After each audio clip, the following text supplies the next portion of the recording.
Hatred. Chapter 1. The cold night in the NQSC middle-class neighborhood was broken only by the soft click of a lock. A boy of about 16 of age slipped into his house, the hour late. The air inside was warm and carried the thick, cloying reek of cheap alcohol, a scent that clung to the modest furnishings despite their best efforts to appear clean. The boy sighed wearily as he bypassed the living room and made his way to the stairs, each step a familiar effort.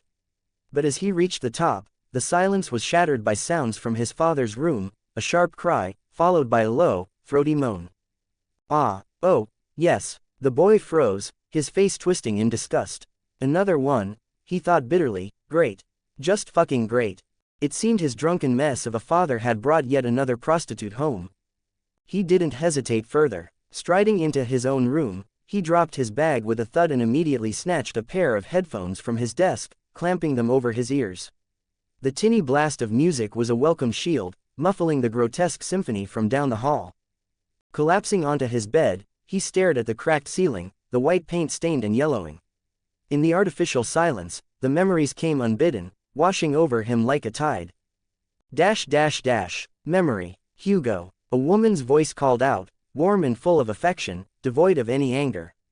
A young boy, no older than 6, was a whirlwind of energy, his small legs carrying him across the synthetic grass of the NQSC park.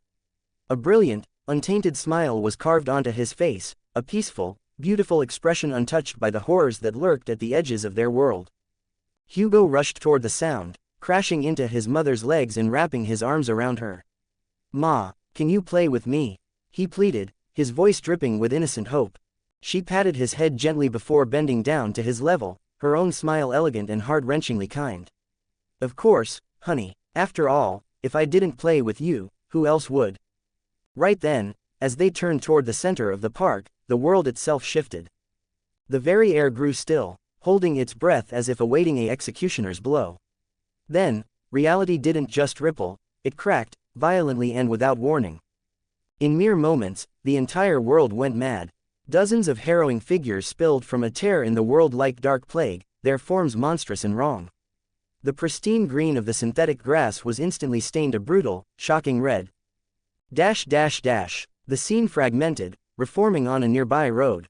Hugo's mother now carried him, his small body clutched tightly against her chest as she ran. Panic was etched onto her face, a raw, primal fear. Of course she was afraid. She wasn't an awakened and a Category 2 gate had opened without a single warning from the Obel scale, making evacuation impossible.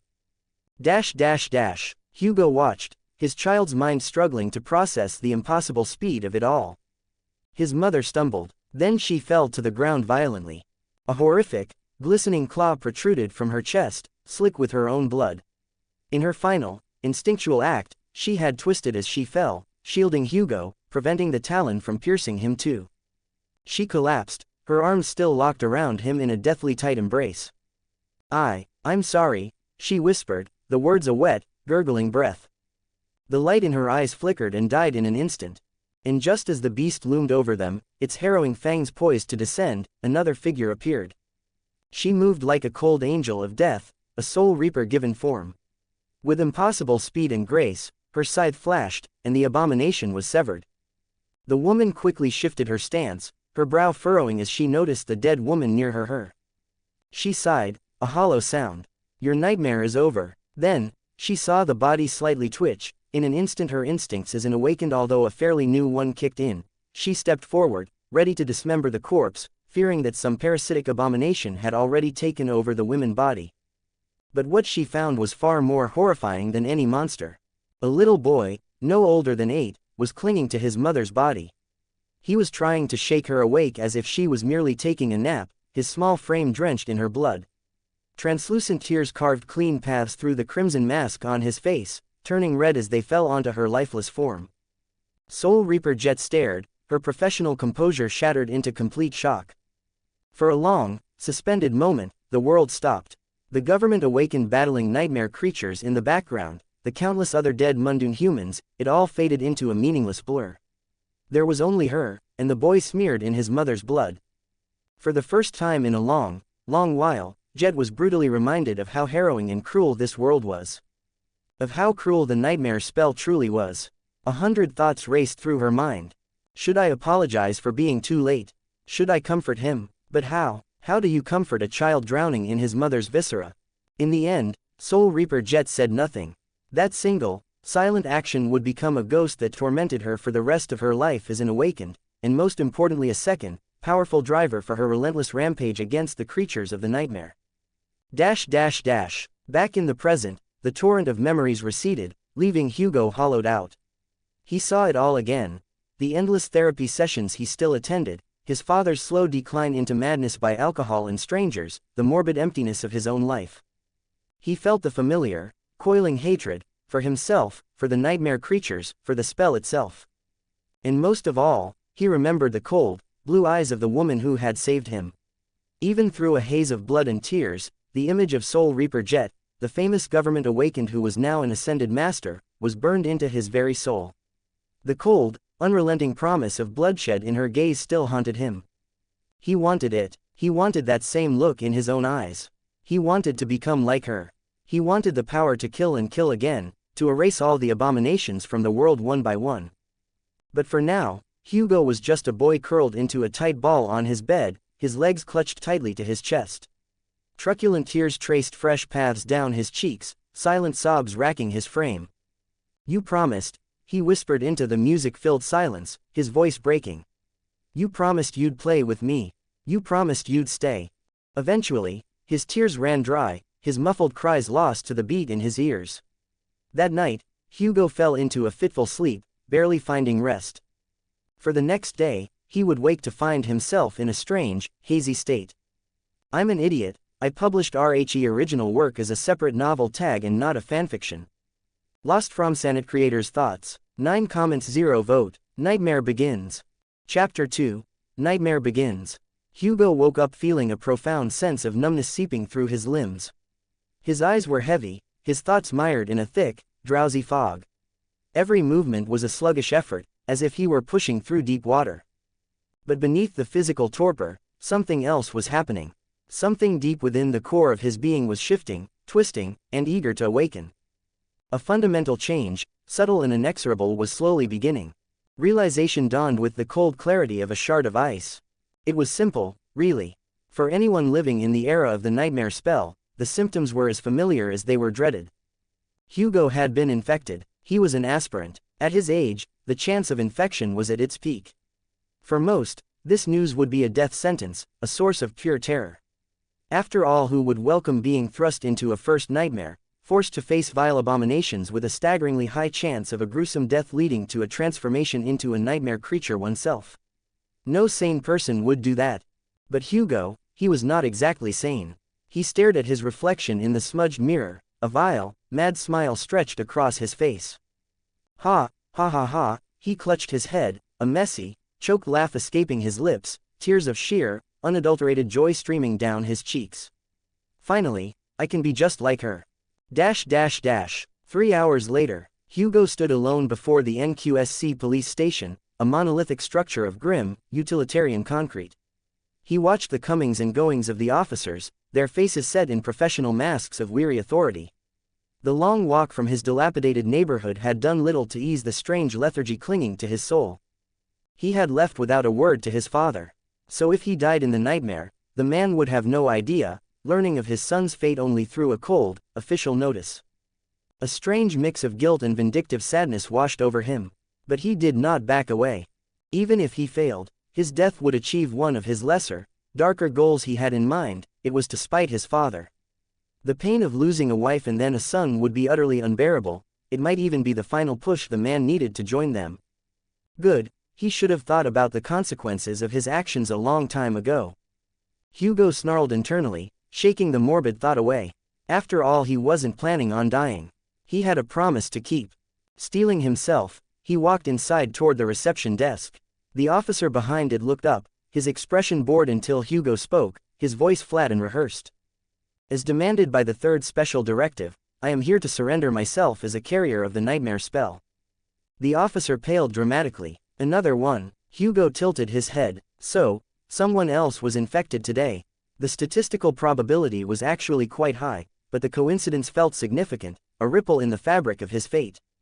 The officer sighed, running a hand over his face. How long have you been infected? When did you start showing symptoms? And are you sure? Already feeling the weight of sleep pulling at him, Hugo replied, I think it's been a while, but the drowsiness was overwhelming this morning. And yes, I'm sure. The officer looked like he might faint. He snatched his communicator, his voice sharp with urgency. Code Black, we have another one. A short while later, Hugo found himself being secured into a bulky chair that was a sinister hybrid of a hospital bed and a torture device. The room was buried deep in the station's basement, its walls thick armor plating, the only exit a formidable vault door. Armed officers stood guard along the walls, their grim expressions and automatic rifles creating an atmosphere of tense finality. In the chair next to him was another boy, skinny and pale, who seemed barely conscious. Hugo gave him a cursory glance before dismissing him. His own impending trial was all that mattered. His mind was a swirling mess, but one thought burned with crystalline clarity: power.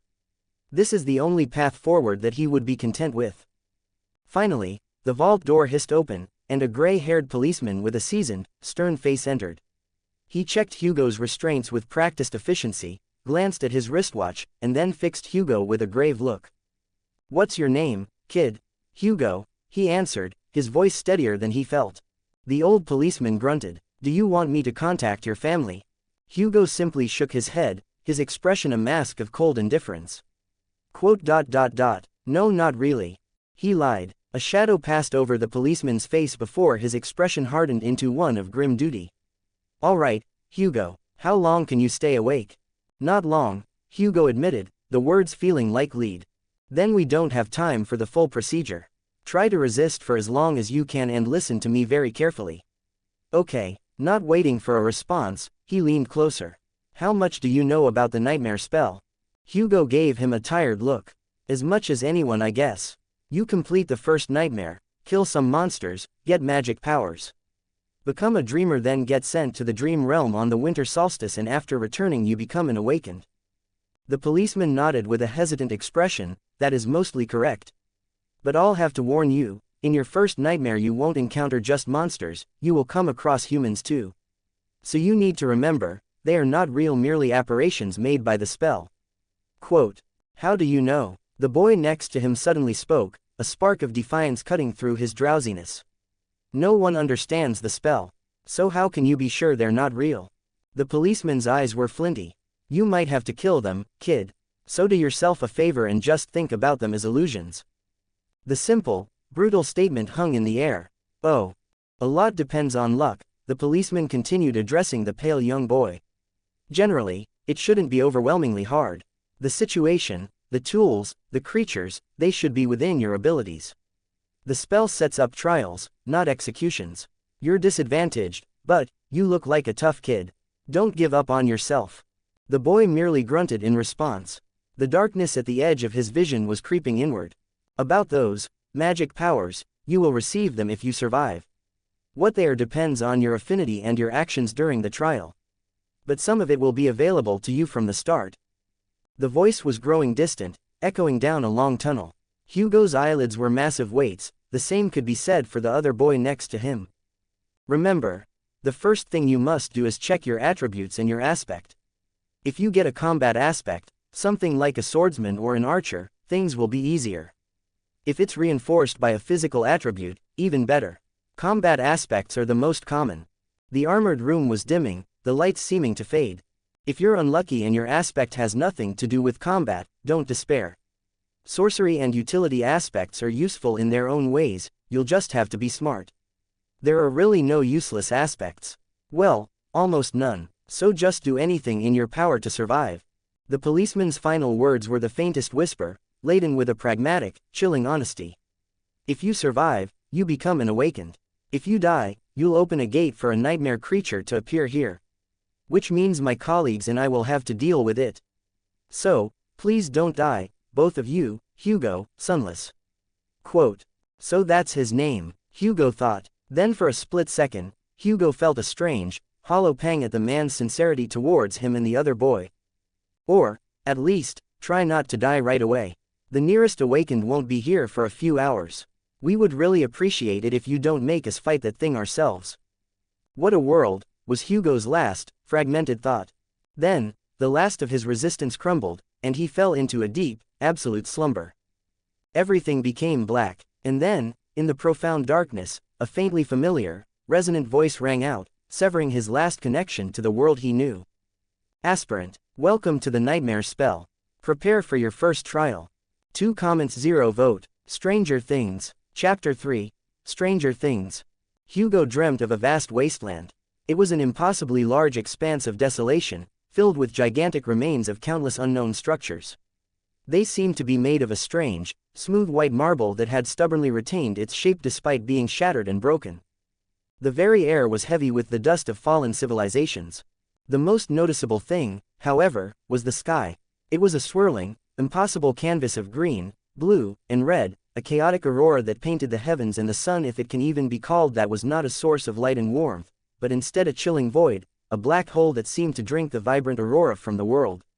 The moon too was strange. It was a black geometric structure etched with countless glowing green shapes, frozen in place like a silent, malevolent observer. The place was utterly devoid of life, a tomb on a planetary scale. And then, the impossible happened. The world spun, in the opposite direction. Time itself began to rewind. The fallen structures shuddered, stone and marble defying gravity as they slowly, impossibly, began to rise again.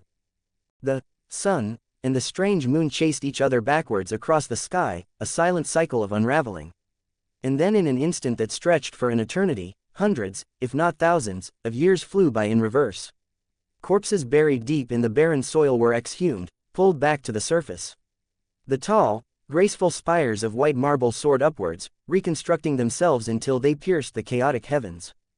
In the middle of it all, a presence manifested, the thing that had caused the initial destruction.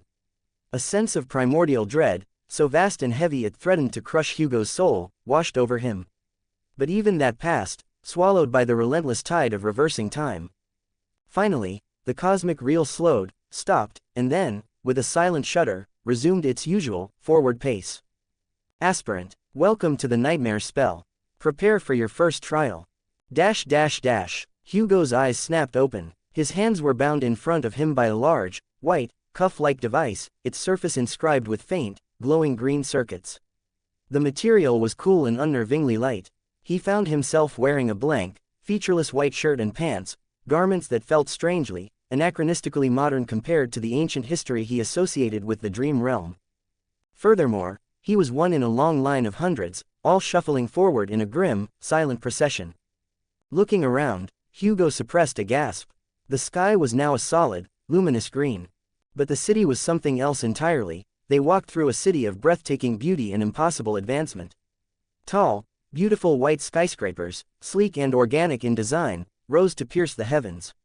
Lush, vibrant plants with bioluminescent flowers littered the pristine streets, bathing the scene in a soft, ethereal glow. More importantly, the place seemed wrong and out of place for the dream realm. Too advanced, Hugo thought, utterly baffled by the fact. From his extensive research, a product of every free moment spent scouring the awakened network for information, first nightmares were theorized to be recreations of the dream realm's ancient past. That ancient past, while wondrous and defying known laws of reality, was not supposed to possess technology that rivaled, let alone surpassed, the waking world. And yet it did. The sleek seamless tech integrated into the very architecture here was decades, if not centuries, ahead of anything on Earth. Hugo couldn't help but feel profoundly lost. This must be what the first human to undergo a nightmare felt like, he mused, a cold knot of anxiety tightening in his stomach. Sighing, he forced himself to observe his fellow prisoners. The others who were chained the same way as him were nothing short of bizarre and unnerving menagerie. Some had purple or blue skin, others had too many limbs, and a few even sported multiple heads. It was a harrowing sight to say the least, although they were in fact, nightmare creatures. Well, I'll be damned, other races did actually exist in the dream realm, once. There was still so much humanity did not know. Like who created the nightmare spell? And why exactly was it even created? Or perhaps it was always there as fundamental hidden law of existence. Who were the ancient beings of this realm, and what had they done in their lives? Who were the gods, and how did they die? Such questions remained maddening mysteries decades after the spell's descent, a stark reminder of humanity's insignificance in the grand, cruel scheme of things. That aside, His analytical mind, strangely sharpened ever since entering the nightmare, continued to catalog details, which lead to him finally spotting figures who weren't chained, his jailers. If Hugo had any sense of non-confusion left, it was entirely gone now. His jailers were a bunch of small creatures. Literally. They stood about a foot tall, with gray, wrinkled skin and large, round, black eyes. They wore advanced, form-fitting green suits of armor and held compact plasma gun cannons that looked both sophisticated and deadly despite their small size. How does this make sense? How were all these powerful-looking beings captured by a bunch of foot-tall greys? The disconnect between their unimpressive stature and their evident, absolute authority was jarring. Stomp. A loud sound drew Hugo's attention. Near the front of the prisoners' line, one individual stood out, a menacing, 7-foot-tall muscular creature with crimson skin and 4 powerful arms and strange 4 insect-like yellow eyes. The small gray creatures looked like ants next to him, and from the aggressive set of his shoulders, he seemed ready to use that to his advantage. "Hey!" the big red fellow shouted. Strangely, Hugo seemed to understand the language perfectly despite never hearing it before, the spell seamlessly translating the guttural barks into comprehensible meaning. "Who the hell do you think you are? Do you know who I am? I'm Beelzebub the Mighty. I'm a child of war. For the Six's sake, I should not be treated like this." One of the small gray creatures simply looked up at him, its large eyes utterly unamused. "Get back in the line, prisoner 843, it said, its voice calm and devoid of any emotion. Prisoner 843 seemed to vibrate with agitation at the cold treatment, then he took a threatening step forward, muscles coiling to launch himself at his diminutive jailer. Before he could complete the motion, bam, a high-velocity crack, sharper and louder than any gunshot Hugo had ever heard, ripped through the air. The sound wave itself was physically painful, making Hugo's ears ring. He looked up, his eyes widening in horror. The big red guy was frozen in place, a look of vacant surprise on his face. A neat, smoldering hole was punched directly through the center of his forehead, revealing fried and blackened tissue within. The gray creature had shot him in the head, killing him instantly. The massive body teetered for a moment before crashing to the ground with a solid, final thud. Almost immediately, small, floating drones descended from the white spires that proceeded to latch onto the corpse, and then silently carried it away. The same gray creature looked over the line of prisoners with that same calm, terrifying gaze. "Continue moving, prisoners," it stated. Its words held no threat, no agitation, which made it all the more terrifying.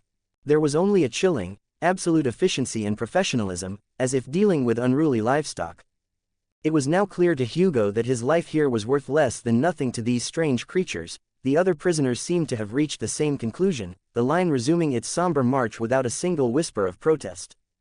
The procession eventually funneled into the base of one of the giant white spires. Frowning, Hugo kept his head down and continued walking, carefully avoiding the gaze of the gray jailers.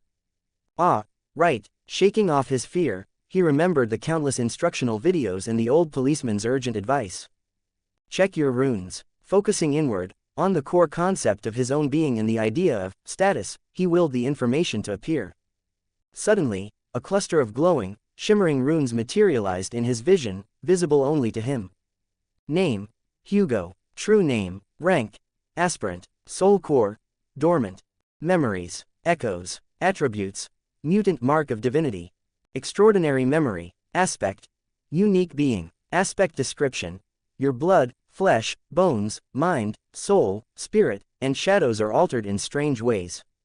Making sure not to break his stride, Hugo read the runes, his mind racing. Just what is that supposed to mean? Blood, flesh, bone, mind, soul, spirit, and shadow, these were the fundamental components said to make up a living being.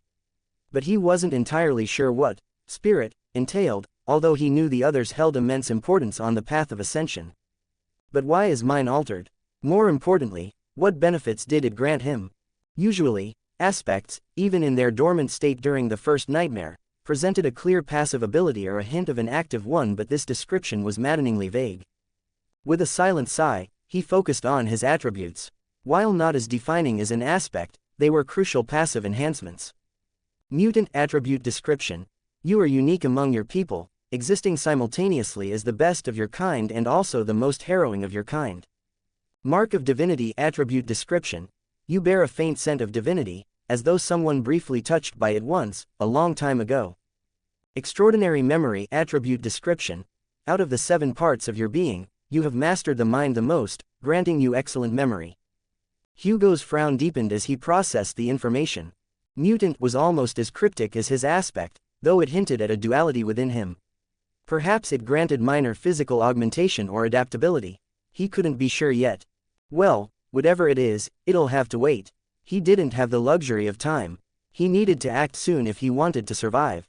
The other 2 attributes were clearer, at least. Mark of Divinity seemed to grant a minor affinity for the divine. He knew from the Awakened Wiki that such attributes were usually given to those with aspects related to divination or, in the incredibly rare cases, to those somehow connected to a deity. He had a strange inkling he fell into the latter category. And then finally, there was extraordinary memory. So I have a photographic memory. That would be useful. Wait. The description was specific. Out of the 7 parts of your being, you have mastered the mind the most. Single quote exclamation mark single quote. A sudden, electrifying thought connected the dots between his attribute and his aspect. Yes, maybe that's it. His aspect stated that 7 parts of his being were altered and his attribute told him that one of those 7 parts, the mind, had been mastered, granting him its benefit. Which meant, my aspect grants me certain abilities or attributes as I master the altered parts of my being. That said, all of this was a speculation, not confirmation, but it was a working theory. It was a fascinating, if daunting prospect. If it were true, it would mean he had 6 other attributes to potentially unlock, which could be the key to surviving this nightmare. At least, that was what he desperately hoped for. Suddenly, Hugo found himself at the very front of the line. He had been so absorbed in his analysis he had completely neglected his immediate, perilous situation. The same gray creature that had executed the 4-armed being looked at him passively. Prisoner 777, step forward. It gestured toward another of its kind standing behind a strange, pulsating white machine. Walking onto the indicated platform, Hugo gulped. A web of emerald light passed through his body, scanning him from head to toe. Though the process was harmless, it made his skin crawl. The machine emitted a sharp, high-pitched beep. Hugo's heart hammered against his ribs as a chill ran down his spine. Shit. He didn't know what it meant, but he really did not want to find out. The gray creature finally showed a reaction, a subtle shift in its posture that might have been interest. Finally, I was getting tired, it said in its same calm, monotone voice. Then, it pressed a command on its wrist gauntlet and began to speak. Galvanic Unit 73 reporting. We have located a special human sample. Before Hugo could process the words, special, and sample, he felt a bizarre sensation of weightlessness as his body was lifted by an unseen force, and then the world blurred, then faded, and for the second time, darkness consumed him. Lab Rat, Chapter 4, Lab Rat. A dull, throbbing ache behind his eyes was the first sensation to greet Hugo's return to consciousness. For a moment, he lay still, processing the simple, profound fact, he wasn't dead yet. The realization acted like a jolt of adrenaline, making jolt upright, his body protesting with a chorus of minor aches and a profound stiffness. His eyes darted around, taking in his new surroundings. He was in a cell, but unlike any he had seen in the waking world. 4 walls of seamless, onyx black material surrounded him, their surfaces dull and lifeless, absorbing the light rather than reflecting it. There were no seams, no doors and no windows, yet despite the apparent absence of a light source, the cell was illuminated in a soft, pervasive, and sourceless glow, casting no shadows. The furnishings were Spartan to the point of mockery. A single, smooth slab of the same black stone served as a bed, fused seamlessly to the floor. In the corner sat a strange, bowl-like depression with a faint, almost invisible shimmering field above it, a toilet of alien design. Wow, how generous, Hugo thought, the sarcasm a thin shield against the cold knot of dread tightening in his stomach. He was a special sample. A lab rat, for better words. The conclusion was so apparent even a blind person can see it. It must be because of my aspect and attributes, he mused, his mind, sharpened by his extraordinary memory, already racing to assess the situation. Nothing about this aligned with the documented experiences of a first nightmare. Aspirants were supposed to be integrated into roles, soldiers, scouts, nobles, even slaves in unfortunate cases, but they were always part of the world, with agency and a defined objective. But he was a prisoner in a cage with no clear objective or enemy, within a civilization so advanced it felt like a glimpse into a future humanity was never meant to see. A civilization that was about to face extinction soon enough. The ruins he had seen at the beginning of the nightmare were still a sharp image in his mind. That and the thing that brought said extinction. A civilization doomed to end, and that happens. A shiver ran down his spine as he imagined himself burning alive with this place. Hugo sighed. He had far more important things to do than convincing himself he was a dead man. Pacing the short length of his cell, he methodically considered his options. The simplest, most passive answer was to wait. To sit quietly and hope his captor's intentions were benign, or that the nightmare would shift on its own. But Hugo was not a simple person. Passivity had never been his nature. It was a luxury for those who had something to lose, but he had already lost everything that mattered. All right, first things first, what do I know about my captors? He began, structuring his thoughts like a report. They possessed technology far more advanced than that of the waking world, even when spell tech is included. They captured individuals of multiple, wildly divergent species, implying either a vast empire or a terrifyingly efficient hunting operation.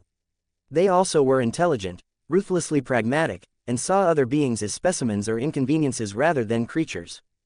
Well, obviously they'd be smart, he chastised himself. Otherwise, they wouldn't have been able to build all of this. The most logical conclusion was that they were gathering samples for experimentation. The why remained a mystery, but the what was becoming terrifyingly clear. Sitting back on the unyielding stone bed, Hugo contemplated this scant information. It told him the what, but not the why, of this nightmare's trial. What was he supposed to do? Escape, survive the experiments, overthrow his captors? If so, then how the hell was he supposed to do that? He was stranded, unarmed, and his only aspect ability was a cryptic description offering no immediate power. The only thing I have right now is time, at least, I think I do. Pushing aside the rising panic, he shifted his legs, settling into a meditative posture that felt awkward and faintly ridiculous but was the only action available to him. He turned his focus inward, to the riddle of his own being. Blood, bones, flesh, mind, soul, spirit, and shadow. 6 parts of his being remained unmastered. His theory was that mastering them would grant him new attributes, which in turn meant new tools for survival. It was a hope, a thread to cling to in the darkness. But the reality could be far grimmer. What if mastering them required specific, impossible catalysts? What if the process itself was lethal? Well, it's already bad enough that I don't know how to even begin, he thought, a wave of frustration washing over him. The mind had been mastered upon entry, likely because his intellect and memory were his inherent, defining traits. But how did one master their blood, let alone their shadow, soul and spirit? These were abstract, metaphysical concepts that could only be accessed through aspects abilities. Still, he refused to succumb to despair this easily, and so Hugo decided to start with his soul. It was the only spiritual component he had any academic knowledge of, as it was the core of every living being. But what exactly was a soul? The most common answer you would hear from awakened academic is that it was the essence and animating force of every living creature. Mundane humans possessed them, but they were like embers compared to the roaring furnaces of awakened and nightmare creatures. The path of ascension, walked by conquering nightmares, was the known method of empowering one's soul and one's soul core. From sleeper to awakened, to ascended, to transcendent, the ranks were a ladder of soul forging and cultivation entirely dependent on the spell trials. But theories suggested that in the ancient dream realm, before the spell as humanity knew it became this omnipotent existence, there had once been other paths to ascend through the ranks and empower one's soul. They were lost arts of self-perfection. Why was that important? It mattered because these arts were lost and unknown to the humans of the waking world. But Hugo was an anomaly, as his very constitution was altered and thus fundamentally different from other people. So, maybe, just maybe, I don't have to wait for the spell, maybe. He closed his eyes, diving deep within himself, seeking the wellspring of his own existence. He sat there, motionless, for minutes that stretched into hours. He sought a sensation, a warmth, a pulse, anything that felt like the core of Hugo. Single quote. Single quote. He found nothing, just the silent, dark expanse of nothing. No hidden power, no glowing core, just the faint hum of his own thoughts. Yeah, This isn't working. He exhaled, the sound loud in the oppressive silence. A more immediate concern surfaced. I'm hungry. As if on cue, a section of the wall to his left, no larger than his palm, hissed open without warning. A single, large black eye of a gray creature stared in for a moment before a single object was tossed through the opening. The aperture sealed instantly, returning the wall to its seamless, impenetrable state. Hugo looked down. On the floor lay a slender stick, glowing with a soft, internal green light. He didn't move a single muscle, his eyes fixed on the object with deep suspicion. What the hell is that? It could be food, poison, or a part of some experiment. The fact that it glowed was not reassuring. Minutes ticked by. The stick did nothing and nobody told him to do anything with it. It just lay there, pulsing gently. With a sigh of resignation, Hugo stood and walked over, picking it up. The material was unnervingly smooth, cool and slightly pliable, humming with soft energy. Am I supposed to eat this? Fuck it. Starvation was a poorer option than potential poisoning. Frowning, he brought it to his mouth and took a small bite. The material came away easily as he chewed with a disgusted expression, but the taste was surprisingly, deceptively pleasant, cloyingly sweet. Even with each swallow, the gnawing hunger in his stomach subsided, vanishing completely by the time he finished the stick. Huh, so it's synthetic paste, but far more advanced and tastier than the ones in the waking world. Gods knew these were awful. His eyes returned to the section of wall that had opened. So that's the delivery chute. Interesting. He committed its exact location and size due to his extraordinary memory. Trying to escape that way would be suicide. I need a better opportunity. Resigned, he returned to his stone bed in the futile meditation, the silence and isolation pressing in on him until, exhausted, he eventually fell into a troubled sleep. He woke up elsewhere. Again. Why do I always find myself somewhere else every time I wake up? The thought was a weary groan in his mind. This time, he was supine on a cold, hard table. Sadly, it was not the police station basement. He tried to move, but his wrists, ankles, and torso were held fast by bands of unseen energy, humming with a palpable force, gluing him to the surface. The ceiling above was a pristine, sterile white. He strained his neck, taking in the room. It was obviously a laboratory, a symphony of advanced alien technology. Sleek white machines, their surfaces alive with cascading patterns of emerald green light, lined the walls. The air smelled of ozone and something else, something metallic and clean. Green is slowly becoming my least favorite color, he thought with a grimace. His gaze finally landed on the room's other occupant. It was one of the gray creatures, but this one was different. It wore no armor, instead it was adorned in formal-looking robes of black and green that seemed to absorb the light. It observed him with its large, black, unblinking eyes. It coughed, a dry, precise sound. Ahem, ahem. Greetings, prisoner 777. I am Albedo, one of the brightest Galvans in this realm and second only to the first thinker, Azimuth. You have the honor to be examined and tested by me personally. So you should be pleasantly delighted. Hugo kept his face a mask of neutrality, but beneath the calm, a furnace of hatred roared to life. These, Galvans, and this, Albedo, in particular, were the architects of his helplessness. Hugo finally spoke for the first time since the nightmare begun, his voice hoarse from disuse. Are you going to kill me? Albedo tilted his small head, a gesture of genuine, insulting confusion. Why would I waste my time on killing you? I could ask a drone to do that. You're not worth the hassle, human.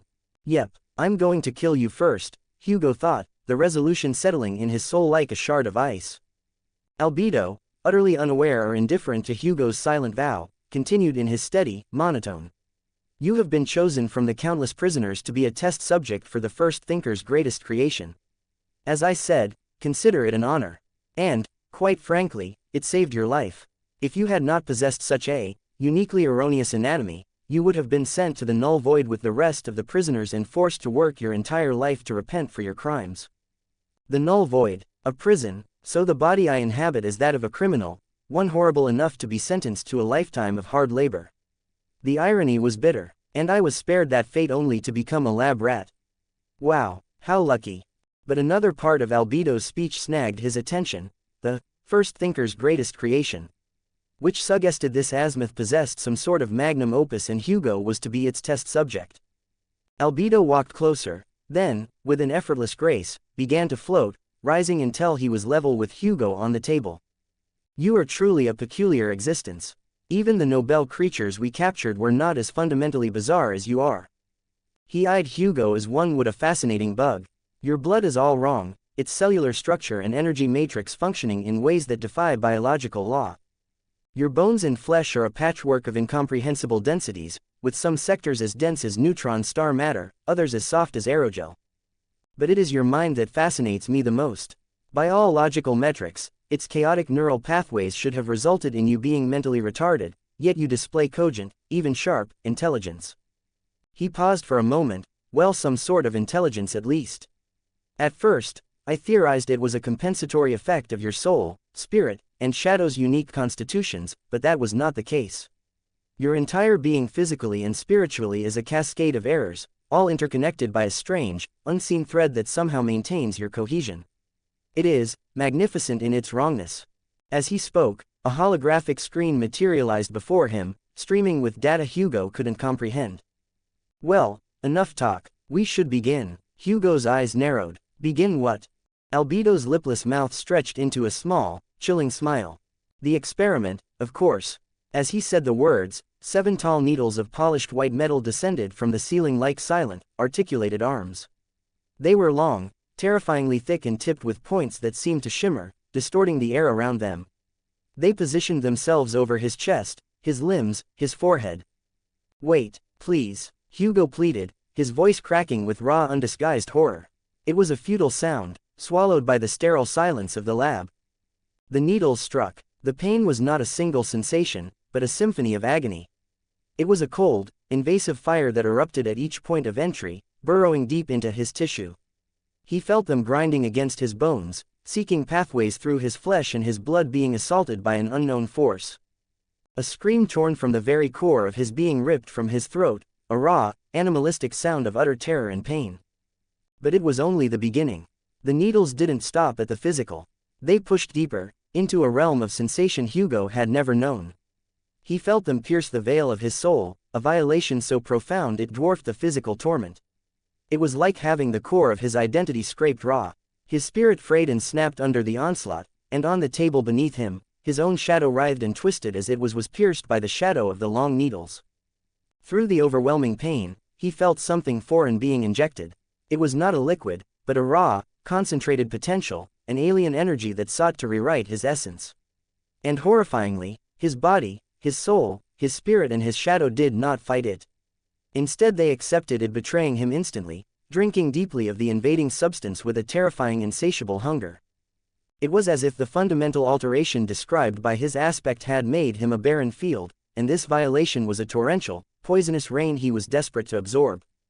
His senses overloaded, he felt his cells screaming as they mutated, his soul swelling to the point of fracture, his spirit breaking and reforming in jagged new patterns, his shadow stretching and contorting to encompass the entire room in its silent, suffering mimicry. The pain was so absolute he could not even welcome the relief of unconsciousness. The foreign energy and his own ravenous aspects kept him brutally, excruciatingly aware. Faintly, as if from a million miles away, the voice of the spell resonated in his skull, a cold notification through the inferno. You have gained an attribute. You have gained an attribute. You have gained an attribute. The words were meaningless, drowned in the agony. Eventually, the needles retracted, leaving him a broken, twitching mess on the cold table. But the ordeal was not over. An unseen telekinetic force lifted his limp body, floating him through the laboratory before unceremoniously dropping him into a waiting vertical pod. It was filled with a viscous, glowing green liquid that immediately closed over his head. Hugo's eyes, wide with residual pain and shock, remained open, staring out through the green haze. He was drowning, but not dying, trapped in a suffocating, conscious limbo. His gaze, blurred and burning, found Albedo, who was calmly observing the data on his screen. In that moment, Hugo's pain crystallized into something pure and eternal.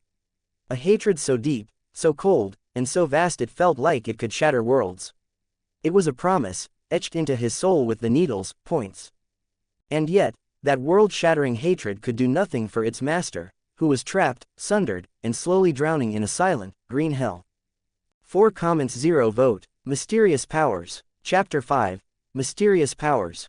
Albedo's POV. Albedo stared at prisoner 777, now suspended in a translucent stasis pod filled with a luminescent green liquid, a highly effective regenerative compound found only on Galvan Prime. His large black eyes were calm on the surface, yet they hid a flicker of unexplainable, fervent excitement. The test subject was truly miraculous. Not divine and not in the way the gods and noble creatures were, but still miraculous enough to be considered a genuine anomaly. A statistical impossibility, as all humans were, really. Even though noble creatures, such as the Galvans and every other non-human race, were meticulously crafted by the mighty gods, humans still remained the most bizarre and unique organisms in all the realms, second only to the gods themselves, of course. It made a twisted sort of sense. No matter how powerful or intellectually superior noble creatures were, there was one undeniable, infuriating truth: humans, like the gods, were born from the primordial flames of desire and potential. They were raw, unrefined chaos. As such, the normal, logical rules of reality did not apply to them in the same, predictable way they did for noble creatures. It was a fact that made most Galvans, Albedo especially, simmer with a deep, academic fury.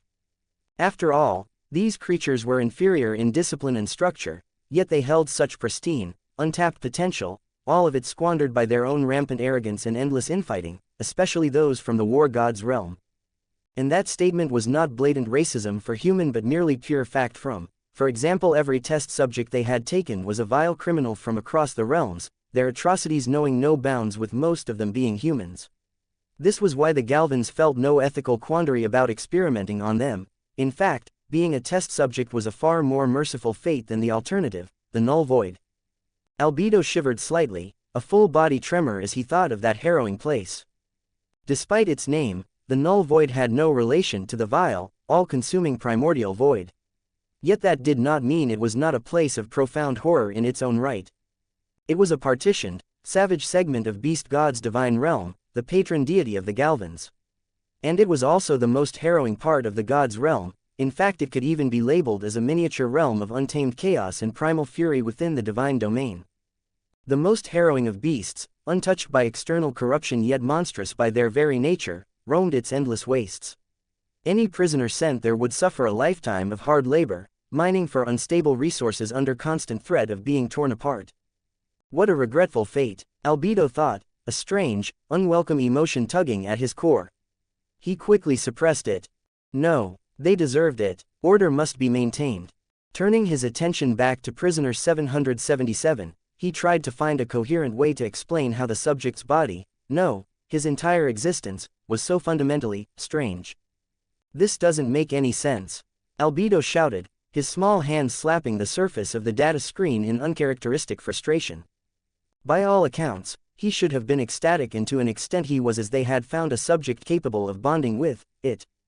Yet, his happiness and excitement were drowned by his scientific mind that was offended by the sheer, illogical strangeness of this vessel.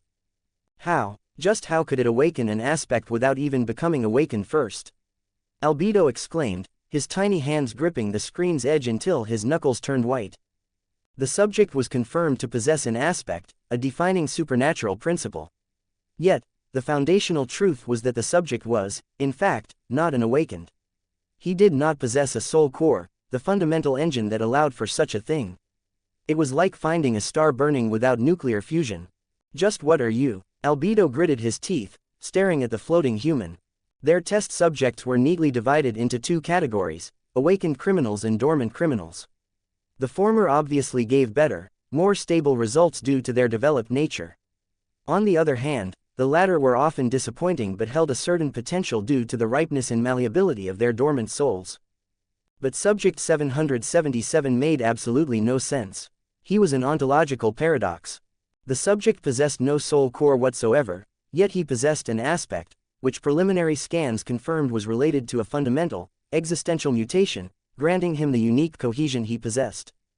It was already bizarre enough that the subject had endured the first experiment with unprecedented stability, his body, soul, spirit and shadow not only resisting the foreign essence and DNA samples but actively and hungrily integrating them into their own. But also the fact that he had an aspect without his soul forming a core was astonishing, a contradiction that threatened to upend basic metaphysical law of the world, breaking every reliable truth they had on the nature of the path of ascension. If only Lord Azimuth was here. I should contact him to inform him about this unexpected development, Albedo mumbled to himself, the weight of the discovery feeling both thrilling and burdensome. Yet, some time later, when he tried to open a channel through the long-range communication device, he found no results. The console returned only static, a faint, persistent hiss that felt like the universe itself was refusing his inquiry. THQ's silence from the other end was deeply, profoundly strange, that did not come from the machine itself but more of the world instead. As if nothing beyond Galvan Prime existed. Before he could pursue this matter, Albedo found himself standing before the communication device with a blank expression on his face. What was I going to do again? He mumbled to himself in confusion as he returned to studying subject 777 data. Hugo's POV. Hugo woke up once again within the black onyx cell. To his profound horror, he was still in the nightmare, on that wretched, unyielding stone bed. He stared at the ceiling with a blank, hollow expression, the memory of the events that transpired within the laboratory seared into his mind. His body was fine. In fact, it felt better than before, stronger, more resilient, humming with a latent energy he hadn't felt even before entering this hell. Yet, he was not fine. The psychological and spiritual pain of the experience he had endured was utterly terrifying, a trauma so vivid he could still feel the ghost of the needles penetrating his body. That should have been impossible, a mercy of fading memory granted to all humans to prevent strain on the mind, but his attribute, extraordinary memory, thought otherwise, forcing him to remember every excruciating minute of the torment in perfect, agonizing detail. What hurt him the most, however, was not the pain but instead it was the crushing hopelessness and his absolute lack of power to do anything. He had been reduced to a thing, a piece of meat that could do nothing but beg, and his pleas had been met with indifferent, clinical interest. Damn it, he thought, biting his lower lip so hard he tasted the sharp, metallic tang of blood. What happened next made Hugo sober up from his blank state instantly. The small, self-inflicted wound on his lip simply vanished. Not slowly, not with a scab, it sealed itself shut in the span of a heartbeat, the skin smoothing over as if it had never been broken. Confused, his heart hammering against his ribs, Hugo summoned the spell's runes. Name: Hugo. True name: rank: aspirant. Soul core: dormant. Memories: echoes. Attributes: mutant mark of divinity, extraordinary memory, anatomica, shadow rend, spirit core. Aspect: unique being. Hugo's eyes narrowed as he recalled the cold, dispassionate voice of the spell that had echoed through the agony of the experiment. You have gained an attribute. You have gained an attribute. You have gained an attribute. It seemed the experiment had indeed done something to him, forcibly changing his being on a fundamental level. Or perhaps, the extreme circumstances and the foreign substances had triggered his aspect, catalyzing the change and forcing the emergence of these new attributes. Not wanting to stall further, Hugo summoned the descriptions of the new runes, his face a mask of blank resignation. Anatomica attribute description. Due to a mysterious power, your flesh, blood, and bones have reached a state of perfect harmony, granting you harrowing powers. Shadow rend attribute description. Due to a mysterious power, your shadow has grown impossibly vast and malleable, granting you tenebrous powers. Spirit core attribute description. Due to a mysterious power, your spirit has been condensed and solidified into a spirit core, granting you extraordinary powers. Hugo read the runes carefully, his expression neutral, absorbing the information. Then, he laughed. It was a bitter, agonizing sound that grated in the silent cell. Oh, how wonderful, he whispered, the words dripping with venomous sarcasm. It seems one of the conditions for me to gain power is to be experimented on like a fucking rat. The truth of it drove deep into his heart, a fresh wound alongside the others. Exhaling a shaky breath, Hugo tried to calm the storm within himself. Despite the shock and the trauma, he couldn't afford to give up. Not yet, not until he had truly given it his all. He had finally been given a tangible opportunity to achieve his dream, and so he could not give up. But still, his first nightmare has been constantly throwing impossible challenges towards him. Even the boon it bestows upon him were vague and mysterious. Again, the spell didn't specify the exact nature of these, harrowing, or tenebrous, powers, he noted with frustration. More importantly, he observed how these new attributes were fundamentally different from extraordinary memory, despite coming from the same origin, his aspect. They all shared the, due to a mysterious power, phrase, implying they were granted by his aspect reacting to an external catalyst, which is the alien fluid injected into him. Extraordinary memory, in contrast, seemed to have been drawn out from within himself after mastering his mind to an extent. So Hugo had reached the conclusion that there were two pathways functions of his aspect: internal mastery and external, violent integration of foreign substances. Is there a limit, though, on how many attributes I can get? He wondered. If I master my shadow through my own efforts, could I get a second, purer shadow attribute? Or are these mutations only granted once per category, no matter the method? No. Focus, Hugo, he chastised himself. That's a problem for the long run. If I survive, what matters is what's happening now. First, he needed to assess his newfound abilities. So, my blood, bone, and flesh have reached a state of harmony. He had seen the first evidence of this with his instant regeneration. It meant his physical body had undergone a thorough metamorphosis, reaching a new impossible height for an aspirant. That was the practical application of anatomica, of at least a part of it. The other two were more cryptic, abstract concepts that Hugo did not fully understand. My shadow is impossibly large. Hugo was sure there was a dirty joke somewhere in there, but he was in no mood to articulate it. Looking at the ground, he couldn't visually confirm any change as the chamber had no directed light source to cast a clear shadow. But when he focused, when he thought about the concept of his own shadow, he felt something. A faint, almost imperceptible presence at the edge of his perception appeared. It was a vast, cool expanse that felt both like a part of him and a separate, slumbering entity, although he could not control it nor could he grasp it, but he could feel it now. Sadly, it was a dead end for now, but a tangible one promising potential. Going over his last attribute, Spirit Core, Hugo closed his eyes and turned his focus inward once more, trying to find the mysterious core the spell had mentioned. To his surprise, this time he was not met with a dead end. Quite the opposite actually, as Hugo felt a presence within him, a flame, but not of fire. It was a concentration of self, a nexus of will and identity, and at the same time, it was a representation of the world itself and how it interacted with his spirit. The feeling was contradictory for multiple reasons. The second was the fact that the spirit core felt simultaneously gigantic, a sun contained within his soul, and yet at the same time it felt infinitesimally small, a single dense point of power. He frowned at the impossible sensation, trying to peer deeper into its nature, but his understanding slipped away each time he tried to grasp it. Could it be because I'm still an aspirant? He thought. That seemed the most likely answer, a limitation imposed by his dormant soul. It made sense, but some part of Hugo, the part that had been violated and changed, refused to fully accept that reasoning. Eventually, a new thought struck him.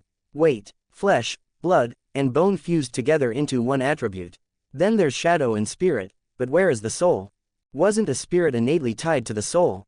So how could a spirit core exist and be solidified if his soul was still dormant, according to the runes? And more importantly, why hadn't his soul been changed by the mysterious power injected during the experiment? Could it be because of the nightmare's rules? He pondered, a chilling thought forming in his head. If his soul was affected directly, wouldn't that fundamentally clash with the spell's prescribed method of awakening? Is it even possible to truly awaken within a nightmare? All of these questions swirled in his mind, a heavy unresolved weight. No clear answers were to be found in the oppressive silence of the cell. And then, the ground beneath him shook. The vibration was sudden and violent, causing him to tumble from his meditative posture onto the cold, hard floor.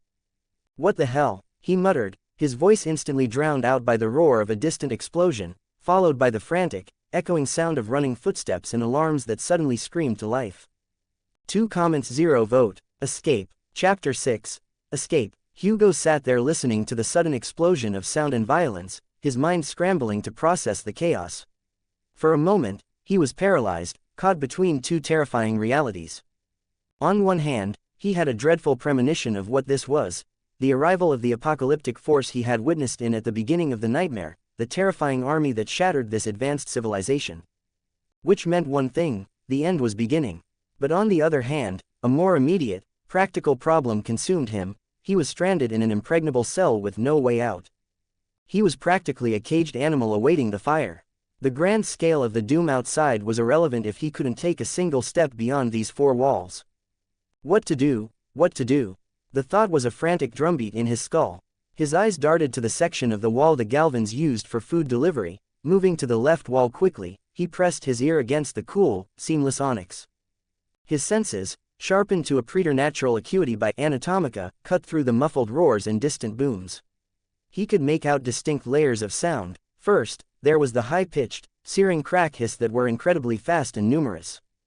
"It's the blasters," he thought, recalling with chilling clarity how a single, precise shot had effortlessly caved in the skull of the four-armed demon.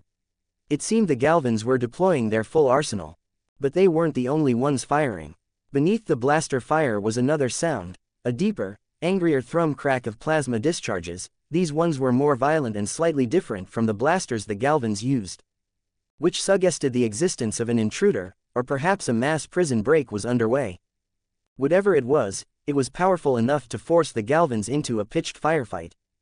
Suddenly, a new sound joined the symphony of destruction, snapping him out of his thoughts. It was a rapid, mechanical beeping, close and insistent. It wasn't a weapon, it was a countdown. Hugo's eyes widened as the realization dawned at him. He threw himself backward, scrambling across the floor in a desperate, graceless crawl, putting as much distance as he could between himself and the wall. He barely made it 2 seconds before the world exploded. The section of the wall he'd been listening at detonated inward with a concussive whump. A storm of shrapnel and pulverized onyx filled the air, pelting his body and clattering against the far wall. Light, harsh and artificial, flooded the perpetual twilight of his cell, stabbing at his light-starved eyes and forcing him to blink away tears. Shaking debris from his hair, Hugo peered through the newly formed opening. The hallway outside was a war zone. Barrages of emerald green and bloody red energy bolts crisscrossed the corridor, painting the pristine white marble with scorch marks and molten slag. And he was trapped in the doorway with no other path of escape. Which meant that the moment he stepped out into the hallway, he would instantly be vaporized. Through the reflection, Hugo managed to glimpse the source of the red blasts. The creature displayed were not organic, but instead a mechanical hulking, bipedal drones with armored carapaces of brown and red that moved with a clanking relentless purpose. Great, he thought. For a long, tense minute, the exchange of fire was a relentless storm. Then, as abruptly as it began, it stopped.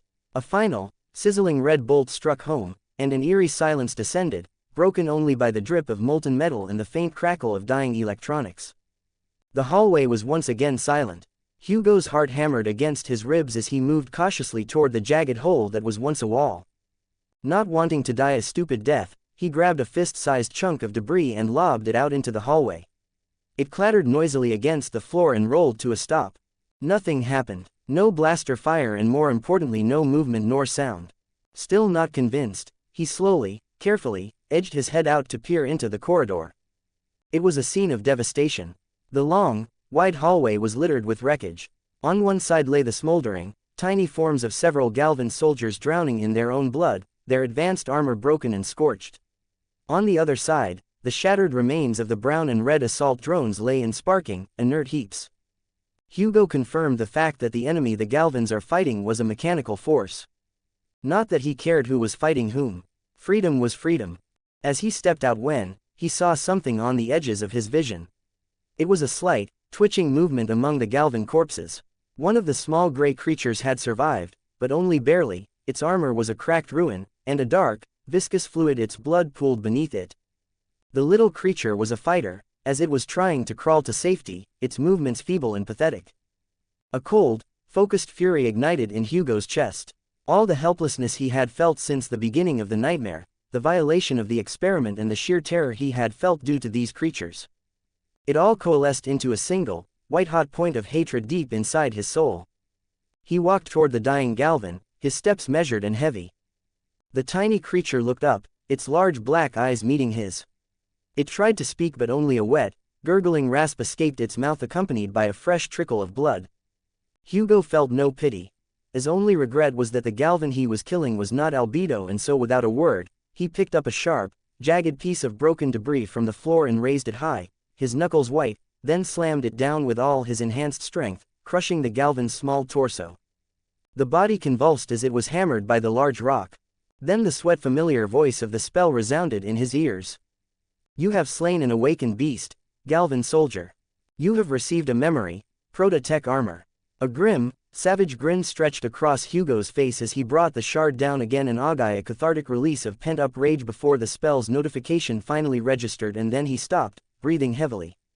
Calming himself, Hugo looked around trying to find a better weapon than a shard of rocks, but sadly the Galvan's weapons and armor were comically small for him, and the drone's integrated weapon were fused into their bodies and thus destroyed during the clash. A flicker of disappointment washed over him as he realized he won't be using any laser shooters anytime soon. But that did not mean he didn't possess any equipments anymore. Hugo quickly summoned the spell's runes to inspect his prize. Memory. Proto-Tech Armor. Rank. Awakened. Memory type. Armor. Memory description.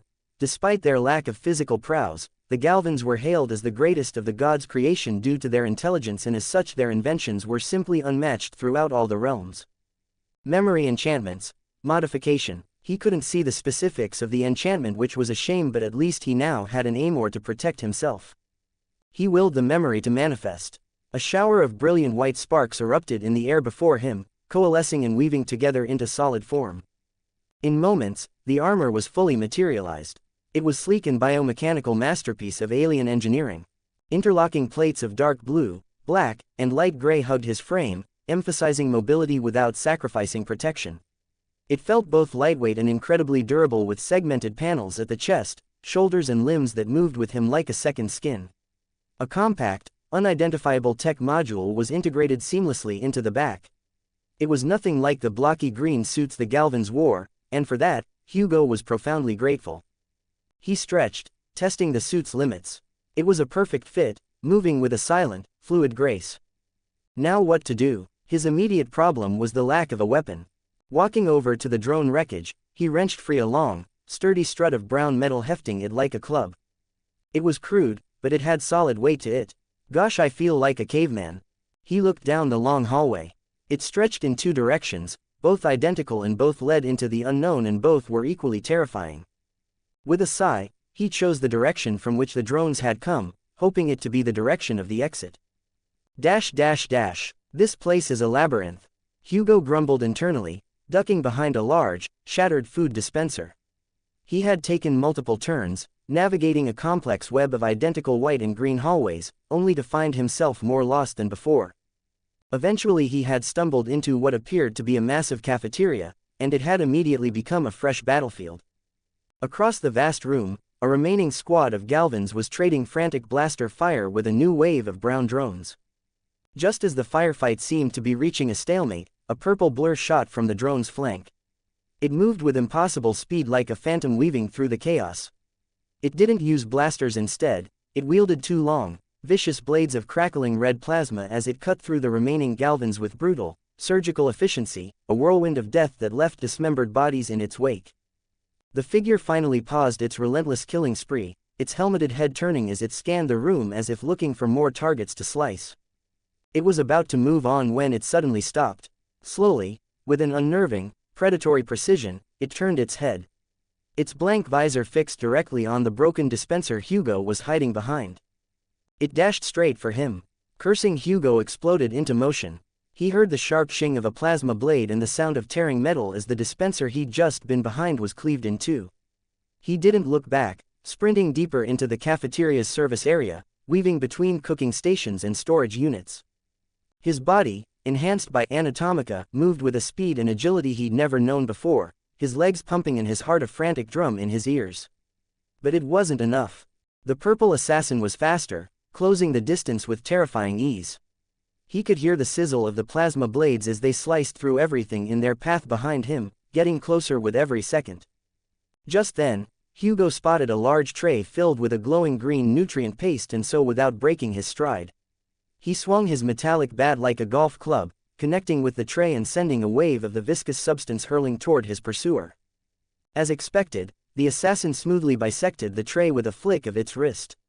But in doing so, it caused the paste to splatter across its armor and crucially around its visor, obscuring its vision. It was the opening Hugo needed. He didn't retreat, knowing the figure was impossible to outrun. And he charged, closing the short distance instantly, and brought his metal bat down on the figure's helmet with a resounding bam. He swung again. Bam. And again. Bam. The force of the blows, amplified by his enhanced strength and the material of the metallic bat, was enough to stagger the creature, forcing it to drop one of its plasma blades. But the figure was clearly a trained killer. Blinded and disoriented, it didn't crumble. Instead, just as Hugo wound up for another swing, the assassin's arm snapped up, catching the bat mid-air, stopping it dead in its tracks. Panic flared in Hugo's chest, and without a second thought, he abandoned the weapon and threw his entire weight forward, tackling the figure to the ground. They landed in a tangled heap. Hugo, riding a surge of adrenaline, rained down blows with his armored fists, aiming for the head, the neck, anywhere vulnerable. This was a desperate, stupid gamble. A dormant human brawling with an awakened assassin, but Hugo was no ordinary dormant. Anatomika turned his fists into jackhammers, and Spirit Core secretly enhanced Hugo's body with spirit essence. Finally, there was the Proto-Tech armor, which was currently encasing his entire body, including his fists, turning them into awakened rank fists capable of breaking the figure's own armor. It was then that a particularly vicious blow connected with the figure's visor, causing a web of cracks to spread across it, and then another piece chipped away, revealing mottled, grayish skin and a grotesque, noseless face with a maw of needle-like teeth. Hugo felt repulsed at the creature's ugliness, but that only served as fuel for his punches. Then the creature suddenly snarled, and in response, a nest of metallic, robotic tentacles erupted from its armored collar, slamming into Hugo's chest with the force of a piston. The air exploded from his lungs as he was hurled backward, crashing into a metal cabinet with a deafening clang. Before he could even gasp for air, the assassin was on its feet, a plasma blade back in its hand. It leapt, aiming to plunge the weapon down into Hugo's chest. Hugo rolled, the red blade sinking deep into the floor where his face had been a second ago, causing molten metal spray. He scrambled backward as he got up, but the assassin was already on him, delivering a powerful, armored kick to his midsection, causing him to spew a mouthful of blood. The impact lifted him off his feet and sent him skidding across the floor as agony blooming through his core despite the armor. The purple figure jumped again, propelling himself forward like a living missile, aiming to crush him underfoot. This was it. He was out of moves, out of space, and as he slid, his hand brushed against something familiar. It was the cool, energized hilt of the second plasma blade his attacker had dropped. His fingers closed around it in a heartbeat. Then the assassin descended. With a final, desperate surge of strength, Hugo didn't try to stand. Instead, HD aimed the sword upward, sending it back to its master with incredible speed. A spear of red plasma erupted, punching a hole straight through the assassin's torso as it landed. The creature's momentum carried it forward, the blade carving a gruesome path through its body until it collapsed in a heap beside him, the light dying in its strange bug-like eyes. "You have slain an awakened monster, 6-6. The voice of the spell spoke as Hugo lay there, breathing in ragged, painful gulps. Every part of his body screamed in protest, reeling from the kick to his abdomen. "Shit," he cursed, the word a wheezing exhale. He had just brushed off with his first near-death experience. He only alive due to pure, dumb luck which had miraculously saved him. Who the hell names himself 6-6 anyway? He thought, the absurdity of the name a stark contrast to the creature's lethal efficiency. His body, already knitting itself back together thanks to Anatomika, allowed him to slowly and painfully push himself to his knees. He also took the liberty of picking up the two plasma blades, considering he hadn't received a memory from killing the awakened assassin, so this was the next best thing. The twin hilts felt strangely comfortable in his hands. Of course they would feel comfortable, their lased blades, he thought, happy that he had a proper weapon now. It was then that he noticed the remaining brown drones that had finished their sweep of the cafeteria. Their blank optical sensors swiveled, locking onto the new movement, onto him. A chorus of targeting lasers painted his chest. Cursing again, Hugo dove for cover behind the cafeteria's main service counter as a fresh volley of red plasma bolts shredded the air where he'd just been standing, making him start crawling once again. 2 comments 0 vote. Vilgax the Conqueror. Chapter 7. Vilgax the Conqueror. Hugo found himself crawling through the cramped, metallic darkness of the ventilation system, the cold alloy pressing against the sleek plates of his Proto-Tech armor. It had been the only viable escape route after the cafeteria became a literal death zone swarming with the relentless brown drones. He was confident he couldn't win against an entire squad, as his survival against 6-6 had been a fluke, a desperate scramble at the edge of death. But he had taken the liberty of claiming the alien assassin's twin laser swords, their hilts now secured to his armor's magnetic strips, which were an extremely useful function of his armor-type memory. Still, a part of him lamented the fact of not being able to pillage 666's corpse for soul shards or the advanced armor he wore, but the rational part of his mind, the part that wanted to live, had overruled the greedy one, as his life wasn't worth risking for some scraps. Now, as he navigated the labyrinthine ducts, the silence broken only by the scuffing of his knees and elbows, he decided to take stock of his abilities. His new attributes were one of the few advantages he had in this nightmare. So far, Anatomica had proven to be the most useful considering its simplicity and effects. It was a constant, low-level hum of vitality within him, stitching together minor abrasions and augmenting his body with an unnatural sturdiness. His spirit core, on the other hand, was a more subtle boon, but he was beginning to appreciate its value the longer he spent in this nightmare. It was only after his battle with 666 that he realized its true value, as it was strange that he, a dormant human, not even a dreamer yet, had been able to contend with an awakened creature even for a moment, and he theorized that the spirit core had been secretly feeding his body and nascent soul with a steady trickle of energy which he had taken to calling spirit essence, inspired by the soul essence used by true awakened. He couldn't consciously control it to augment his strength or speed like a real awakened could, but its passive reinforcement had undoubtedly been the difference between a broken rib and a crushed torso during the confrontation against 666. That left Shadow Rend, which remained an enigma. The spell's description was maddeningly vague, as it mentioned that his shadow had become impossibly vast and malleable, granting him tenebrous powers.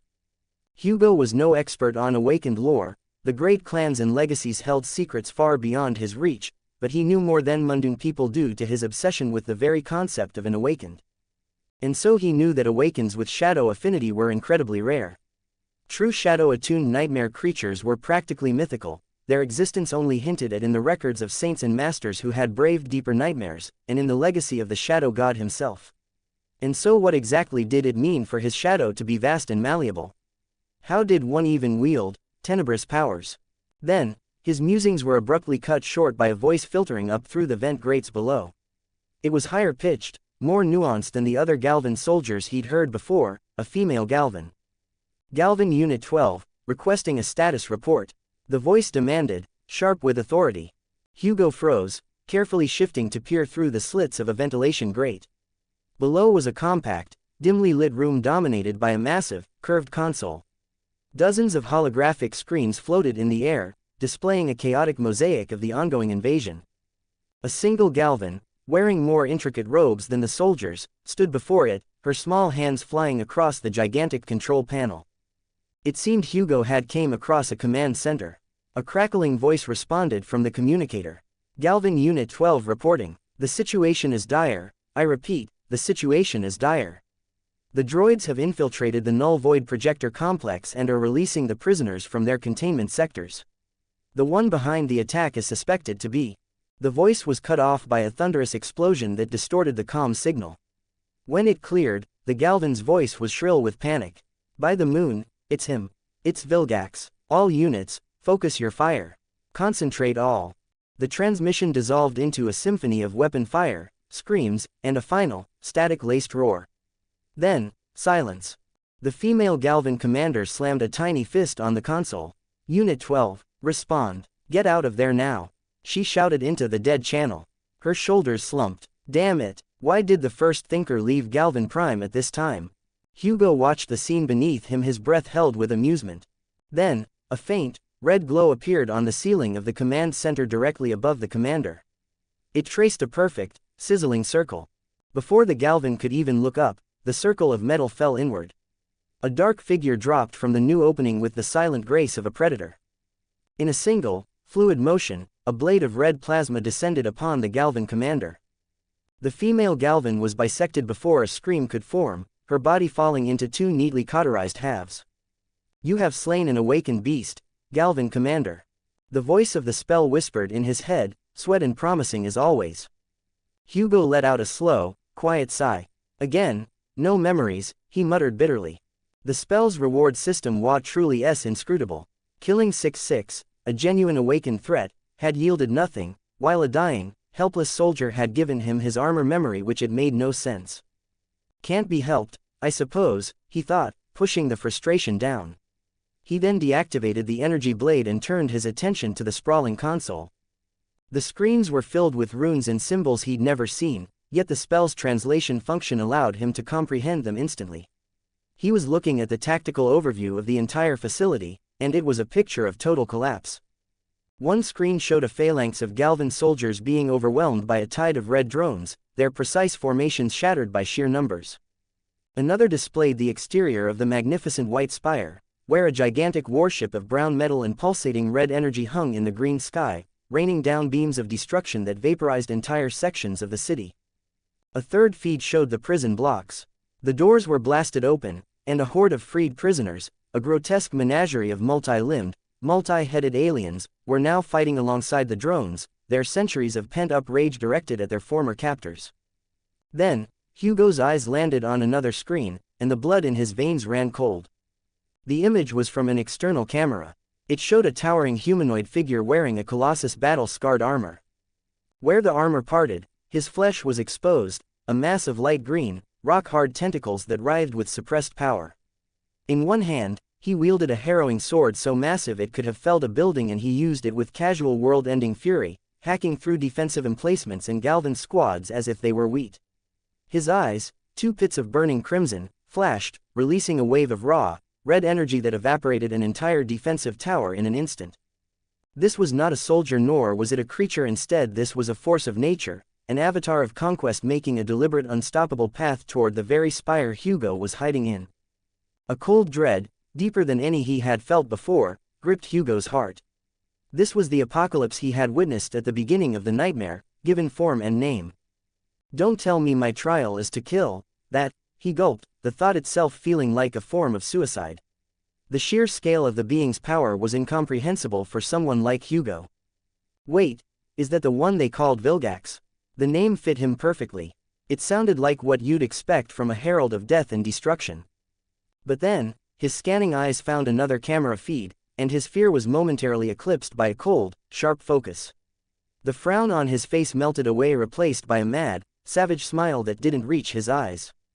"Found you," he murmured, the words a venomous whisper. The feed was from a secure, internal laboratory. There, untouched by the pandemonium, was Albedo. The Galvan scientist moved with an unnerving, placid calm, as if the destruction of his entire world was a minor inconvenience. He was typing commands into a floating green holographic interface, his expression one of detached concentration. "Just what are you planning, you bastard?"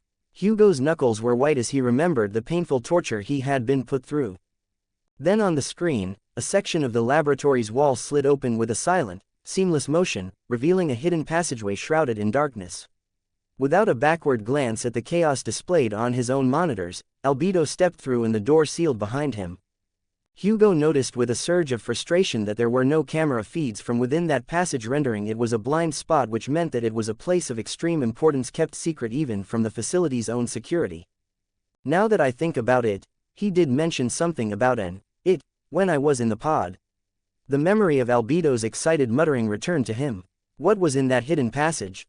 Was it the greatest creation of the first thinker he had spoken of?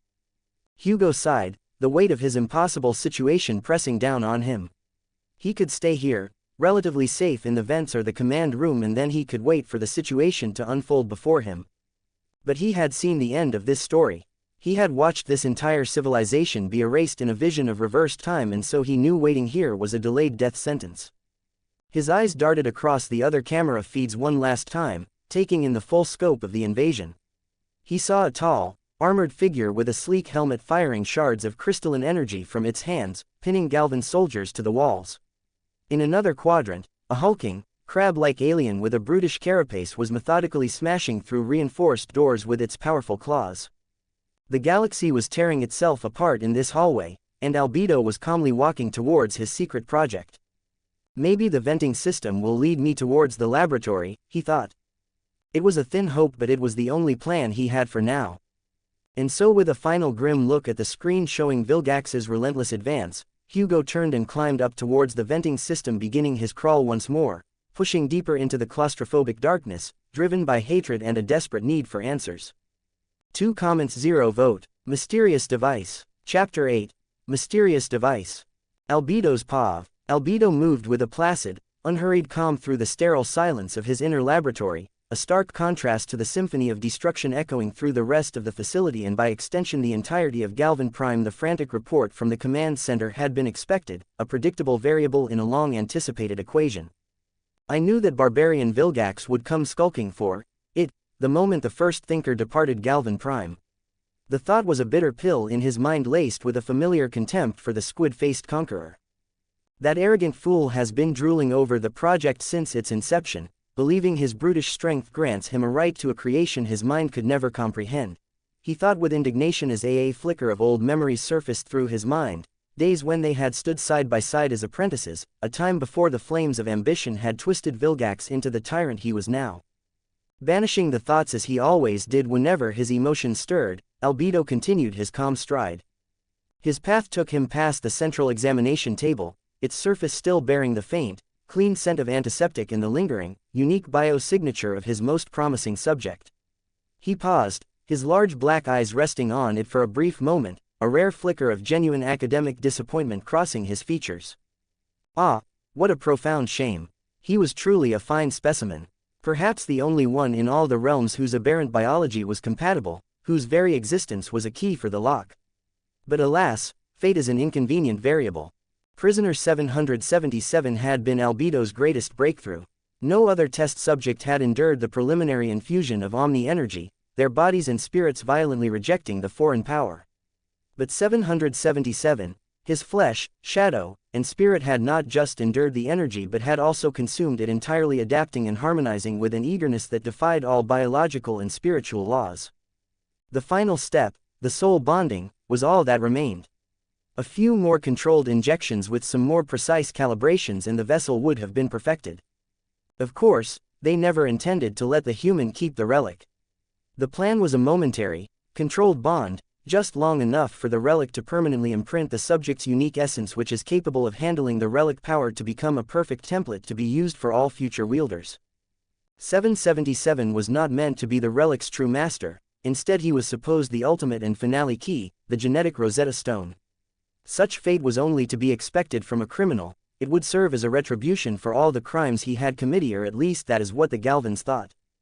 What an annoyingly complex process, Albedo mused, contemplating the final delicate stage of the first thinker's magnum opus, which was the safety protocol that prevented the relic from instantly annihilating any being foolish enough to attempt bonding with it. Walking to the side of the room, he input a complex sequence into his holographic keyboard and then a section of the seamless wall hissed open, revealing a hidden passage. The gate sealed behind him, muting the distant sounds of battle. After navigating a narrow, dimly lit hallway that seemed to reject sound itself, Albedo emerged into a chamber that defied conventional physics. It was a pocket of absolute nothingness, an endless abyss where the very concepts of up and down felt meaningless. In the center of this infinite dark, a single, stark beam of light fell upon a solitary platform, illuminating a sphere of polished, dark metal that seemed to drink the light around it. It hovered in silent majesty, a contained star in a universe of void. Albedo stepped forward, platforms of solid light materialized beneath his feet, constructing a path with each step as if the room itself acknowledged his authority. He reached the sphere and a subtle telekinetic field lifted it from its invisible pedestal. Hiss! The sphere split open, its halves retracting to reveal the treasure within. Inside lay the Omnitrix. It was a device of breathtaking, alien elegance. The central body was a sleek, black disc, upon which a vibrant, green-black colored hourglass symbol was emblazoned, seeming to pulse with a slow, internal light. The band was a symphony of advanced materials, silver, black, and green, interlocking with impossible precision. It was not merely a tool, it was a promise, a compact embodiment of infinite potential, a creation that hummed with a power that felt both scientific and divine. Damn it, Albedo cursed, the word sharp in the profound silence. He closed the pod, the weight of protocol pressing upon him.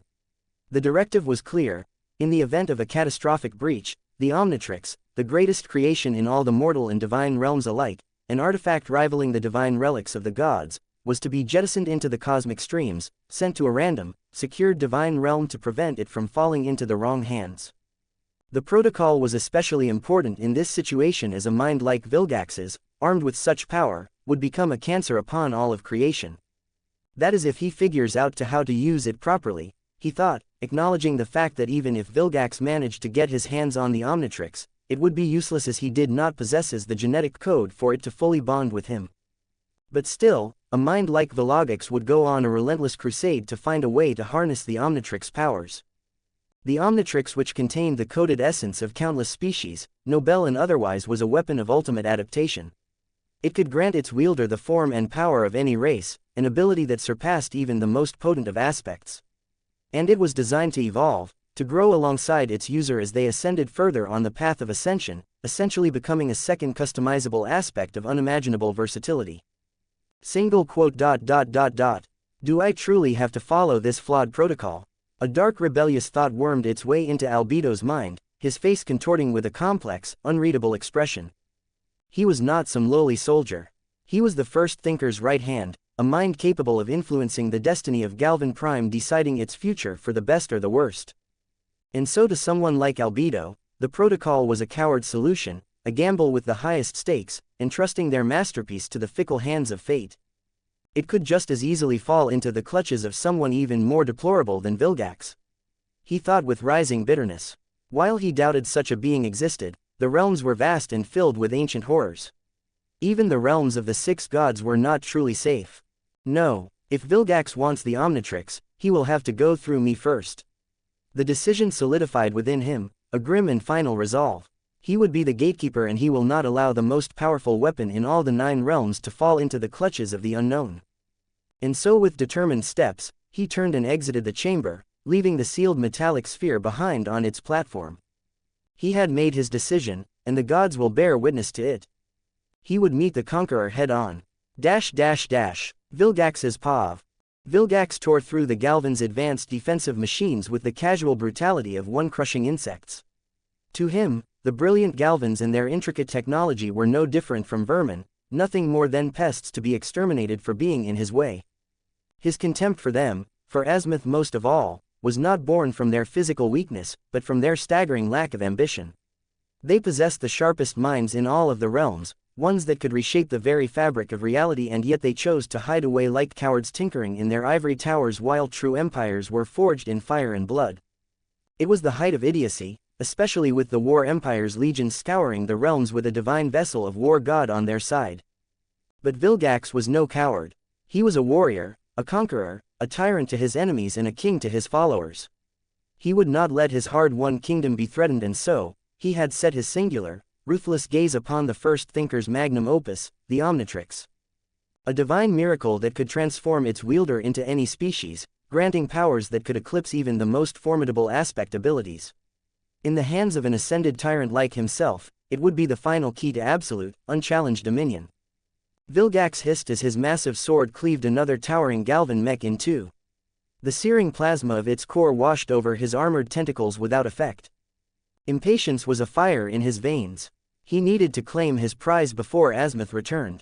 The thought of facing his old mentor in open combat was a complication he preferred to avoid. Ah, azimuth, why did you force us onto this path?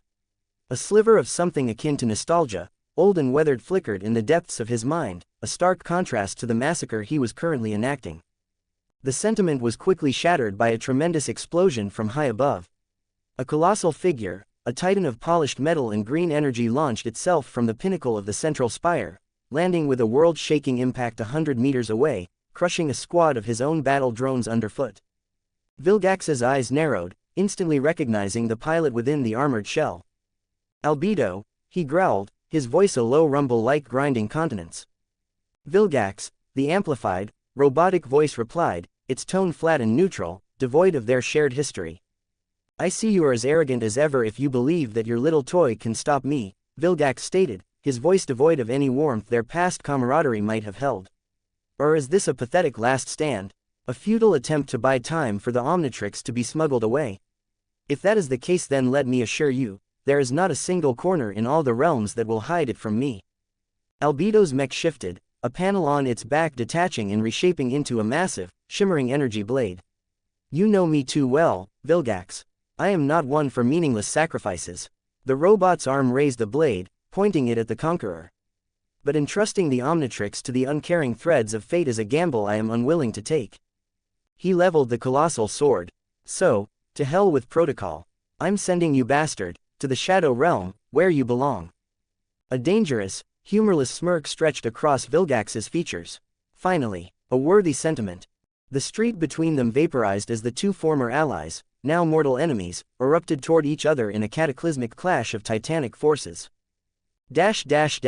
Hugo's POV. Hugo burst through a final vent cover, tumbling out of the claustrophobic ductwork and into the vastness of Albedo's main laboratory. The sight that greeted him made him freeze.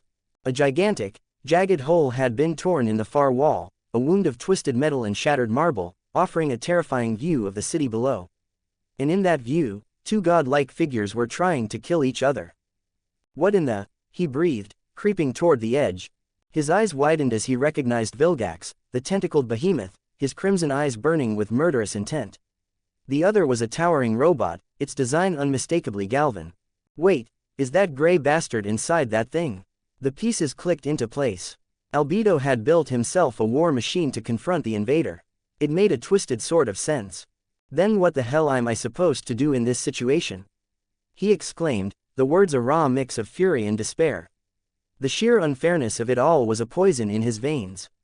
Everything since he'd entered the nightmare had been a chaotic, nonsensical nightmare where he was a powerless pawn in a game between forces he couldn't even comprehend. Gritting his teeth until his jaw ached, he forced himself to think. His eyes darted away from the world-shattering duel and back into the lab, towards the section of wall where he had seen Albedo disappear. He rushed over, his enhanced senses scanning the seamless surface. Maybe there's something in there. Single quote. Then, he remembered. The exact sequence. His hand shot out, pressing a specific, unmarked point on the wall. A holographic green keyboard flickered to life before him. It needs the code. He closed his eyes, calling upon the flawless recall granted by his extraordinary memory.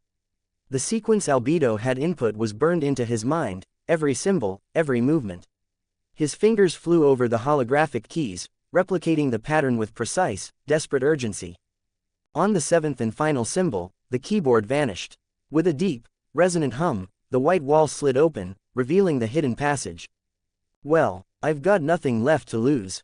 The thought was a grim final acceptance, and so he stepped through, the entrance quickly sealing behind him, cutting off the sounds of battle. The hallway was short, and it opened into a space that stole the breath from his lungs. Hugo found himself standing on a narrow lip of solid matter at the edge of an impossible chamber.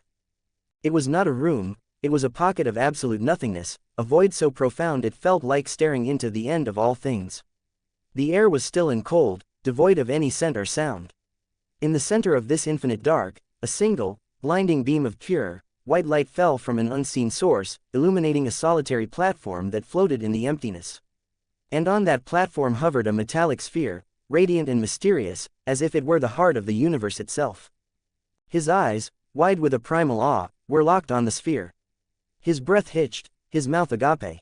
He didn't know what it was, but a pressure filled the void, a tangible weight of significance that pressed down on his soul. It was otherworldly, magnificent and truly divine. And it was calling to him. A deep, instinctual part of his being, something deeper than thought or reason screamed that this object was a part of him, a missing limb he had never known was absent. A desperate, all-consuming need to possess it, to touch it, overwhelmed every other senses, making him turn into a rabid animal. He had to get it, no matter the cost. He tried to step forward, but his foot met only empty air. A bottomless abyss stretched between his ledge and the distant platform. The fear of falling into the void quickly sobered him up. Damn it, he cursed, his voice a frantic whisper. The maddening proximity, the irresistible pull, it all made his blood begin to boil. His bones ached, his flesh tingled and rippled. Deep within, his spirit core spun into a frenzied, infinite cycle, straining against an invisible barrier. Then, something miraculous and terrifying happened. His shadow, which had been a dormant, passive thing even after gaining the shadow-rend attribute, suddenly shifted. It was not a simple movement, but instead it was a fundamental change in state. It writhed at his feet, then with a sensation like a part of his own soul being violently torn free, it detached. A sharp and psychic agony lanced through him, bringing with it a profound emptiness where his shadow had been moments ago, a cold void that was somehow worse than any physical pain. What the hell is happening? He screamed inwardly, his body trembling. His shadow, now a living, independent entity of absolute blackness, rose from the ground like a dark spire, towering over him. It stretched across the abyss, a bridge of solidified night, connecting his ledge to the platform with impossible solidity. Tenebrous powers, he murmured, the words tasting like ash and wonder. But he didn't hesitate. Quickly setting a tentative foot on the shadow bridge, he found it perfectly solid. Then he sprinted across the void, his heart hammering against his ribs, and in mere moments he was on the platform, standing before the sphere. As if sensing his presence, the sphere began to open. The halves retracted, and within, cradled in a bed of soft light, was the most beautiful and terrifying thing he had ever seen. It was an oversized watch-like device, sleek and alien, dominated by a glowing, green hourglass symbol. Hugo's breath caught. Without conscious thought, his hand rose, his fingers stretching towards it. The device leapt from its cradle as if alive, latching onto his left arm. The moment it made contact, a glorious, blinding green light erupted, and something impossibly vast and ancient flooded into his very being. Simultaneously, his detached shadow dematerialized and flowed back to his feet, re-anchoring itself with a jarring finality. Then, everything inside him exploded. His blood, bones, flesh, mind, spirit, and shadow erupted in a violent, synergistic reaction. It was a completion of sorts, a terrifying harmony that felt like his very atoms were being disassembled and reforged together at the same time.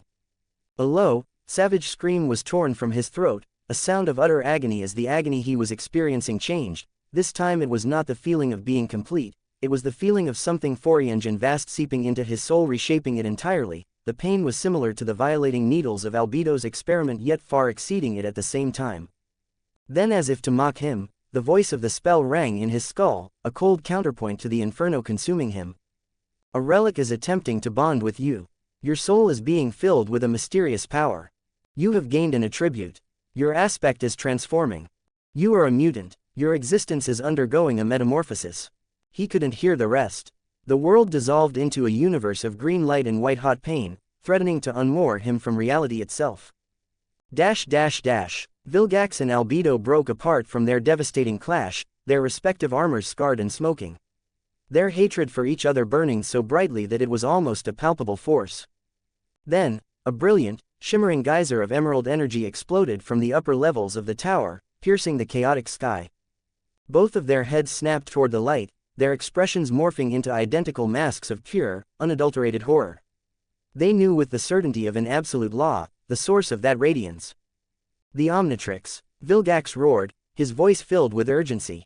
He abandoned the fight without hesitation, leaping toward the tower with a terrifying burst of power that cracked the street beneath him. Albedo was a split second behind, jets erupting from his mech's back as he shot upwards in pursuit.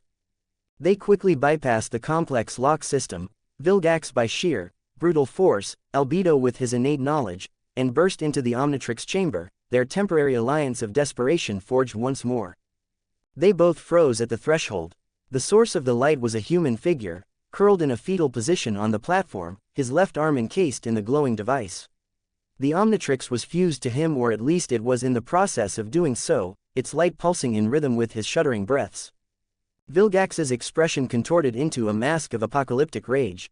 A human, an insignificant savage creature was defiling the artifact meant for a god king. You dare lay your filthy hands on such a holy relic? Vilgax's scream echoed in the vast chamber. He launched himself forward, his massive sword aimed to cleave the human in two before the bonding could complete. Albedo's eyes widened in dawning, catastrophic understanding. Vilgax, wait, that's the specimen, his biology. But it was too late. The Omnitrix flashed one final, searing time. A calm, synthesized voice spoke, its pace frantic. User life in danger. Omnitrix failsafe 12 activating. User body unfit for a stable transformation. Releasing stored Omni energy as a defensive mechanism. The voice finished, and the world became light. A wave of pure, uncontrolled cosmic energy erupted from the device, a miniature supernova contained within the chamber. Vilgax's eyes widened in mid-strike, a fraction of a second before the energy consumed him. Albedo, trapped in the doorway, had no time to escape, his mech and his body dissolving in the overwhelming radiance. Azimuth, I'm sorry, he thought, his last moment spent as an apology to his mentor. On the other side of the platform, barely clinging to consciousness, Hugo heard the sweet, cold voice of the spell delivering its final judgment. You have slain an ascended tyrant, Vilgax the Conqueror. You have received a memory. You have received an imprint. You have slain an awakened devil, Albedo. You have received an imprint. You have received a memory. Then, the spell spoke one last time, its tone shifting, offering a reprieve he had never thought he would hear. Wake up, Hugo, your nightmare is over, prepare for appraisal. Sorry, I just realized the chapter wasn't complete. I apologize for that a lot. Lost from Sanit creators' thoughts. 3 comments 0 vote. Appraisal. Chapter 9. Appraisal. Prepare for appraisal. Hugo found himself suspended in a space between dream and reality. It was an endless black void, yet it was alive, illuminated by a myriad of cold, distant stars.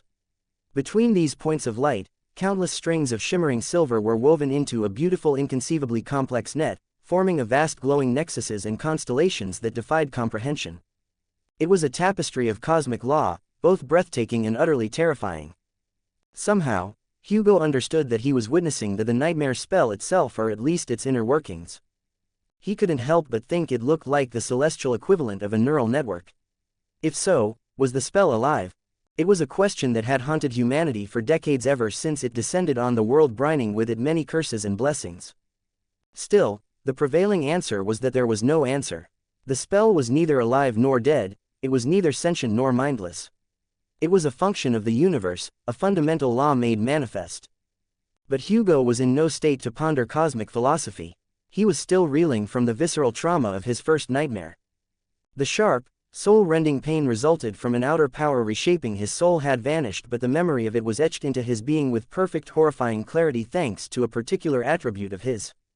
Yet the spell did not give him the courtesy of repose, as it was still appraising his performance. However, the first reward seemed to precede the final judgment. You have received a memory, polymorphic crystal. A memory, Hugo thought, his consciousness feeling strangely lucid despite the ordeal. It must have come from Vilgax or Albedo, he reasoned, recalling how they were both devoured by the blinding, defensive surge of energy from the The memory jolted him fully awake. His eyes snapped to his left arm. There, fused to his wrist, was the device. The watch-like relic with the glowing green hourglass. It followed me here. This was unprecedented. It was common knowledge that aspirants could bring back memories and echoes gained within a nightmare, but bringing back a physical relic from the first nightmare, that was unheard of. And the spell even said my aspect was transforming. What the hell really happened in my first nightmare? He thought, the question a echo in the silent, star-filled void. He exhaled, forcing his mind to work. All right, let's think this through. I was in the body of a prisoner, captured by the Galvans, a highly advanced, non-human race untouched by corruption. They were experimenting on beings for a specific goal. The reason I was chosen was because of unique my aspect and my mutant attribute makes me, he murmured, piecing together the harrowing puzzle. Then, I was experimented on. My body, spirit, and shadow were forcibly filled with a mysterious power, and then his eyes widened as it instantly clicked together. The mysterious power, Albedo talked about, the first thinker's magnum opus. The mysterious power was being injected into test subjects to create a vessel capable of bonding with it. With this, he looked down at the relic on his arm, his touch tentative. It made a terrible sense. This was why he had felt so incomplete during the nightmare, and why the relic had called to him with such irresistible force. 6 of the 7 parts of his being had been saturated with the relic's own energy, making him the perfect keystone for whatever twisted goal the Galvans wanted to achieve. Then suddenly, as Hugo was still processing the chain of events, the voice of the spell filled the stellar void, vast and impersonal. Aspirant, your trial is over. A nameless prisoner, taken as a specimen, endured the unendurable. Forged in hatred and sharpened by will, he broke his chains and turned his captors' tools against them. He slaughtered all who stood in his path. Hearing the call of a divine relic, he infiltrated the sanctum of the realm's greatest mind, seized a power never meant for mortal hands, and bonded with it, defying the designs of gods and geniuses alike. You have defeated an awakened beast, Galvan soldier. You have defeated an awakened monster, 6-6. You have defeated an awakened monster, Galvan commander. You have defeated an awakened devil, Albedo. You have defeated an ascended tyrant, Vilgax the Conqueror. You have bonded with a divine relic. You have achieved the impossible. Final appraisal. Glorious. Your hatred truly knows no bounds. Hugo looked at the runes, his expression neutral, almost hollow. How ironic, he whispered to no one in particular. My greatest dream was to one day slaughter nightmare creatures, but in my first nightmare, I didn't kill a single thing touched by corruption. His gaze was distant, wondering if the spell had chosen this specific trial filled with creatures only following the path of ascension just to mock his fervent, foolish ambition. But the spell did not answer his curiously, instead it continued. Dreamer Hugo, receive your boon. The words resonated through him. He was an aspirant no more. You have been bestowed a true name, paragon of purity. Hugo's eyes widened, the profound significance of the event finally cutting through his numbness. A true name, I really got a true name, he exclaimed, his breath hitching slightly. While receiving a true name in the first nightmare was astronomically rare, it was not entirely unheard of. Hugo knew of one other who had done the same thing nearly a decade ago. Smile of Heaven of the Immortal Flame Clan. One of humanity's greatest champions, a legend who had fought against the horrors of the nightmare spell until she, along with her father, the legendary Immortal Flame, had fallen when a Category 5 gate devoured the entire nation of America. The grim tale was a stark reminder of the fate that often awaited even the most brilliant lights in this cruel world. For a moment, a tinge of sadness touched Hugo's heart, wrapped in a question of doubt: would he fare any better? The spell's voice once again interrupted his somber thoughts. Your aspect is ready to evolve. Evolve aspect. Hugo didn't hesitate. Yes. Dormant aspect. Omni being is evolving. His eyes narrowed slightly as he noticed the different name of his dormant aspect. New aspect acquired. Aspect rank. Divine. Hugo looked at the rank, a flicker of dark amusement in his eyes. Divine, it's really divine. By all accounts, he should have been ecstatic, screaming with triumphant joy. It was truly an event without precedent. No awakened in human history, not even the Great Broken Sword or the legendary Immortal Flame, had ever awakened with a divine aspect. The highest ranks ever recorded were transcended and supreme, and those who possessed them were fought over by great clans and eventually became pillars of humanity themselves. Now, Hugo held potential greater than all of them combined. Divine was the final, theoretical peak an aspect could achieve. Yet, he felt a strange, cold impassivity. It was as if he had expected nothing less. Perhaps it was the sheer, harrowing difficulty of his trial, or maybe it was the twisted, single-minded determination that had crystallized within him. If he wanted to become a force like Soul Reaper Jet, he needed to be the absolute best. It was only logical that his aspect would reflect that. He summoned the spell's runes, unwilling to drown further in philosophy. Aspect. Omnitrix. Aspect rank. Divine. Aspect description.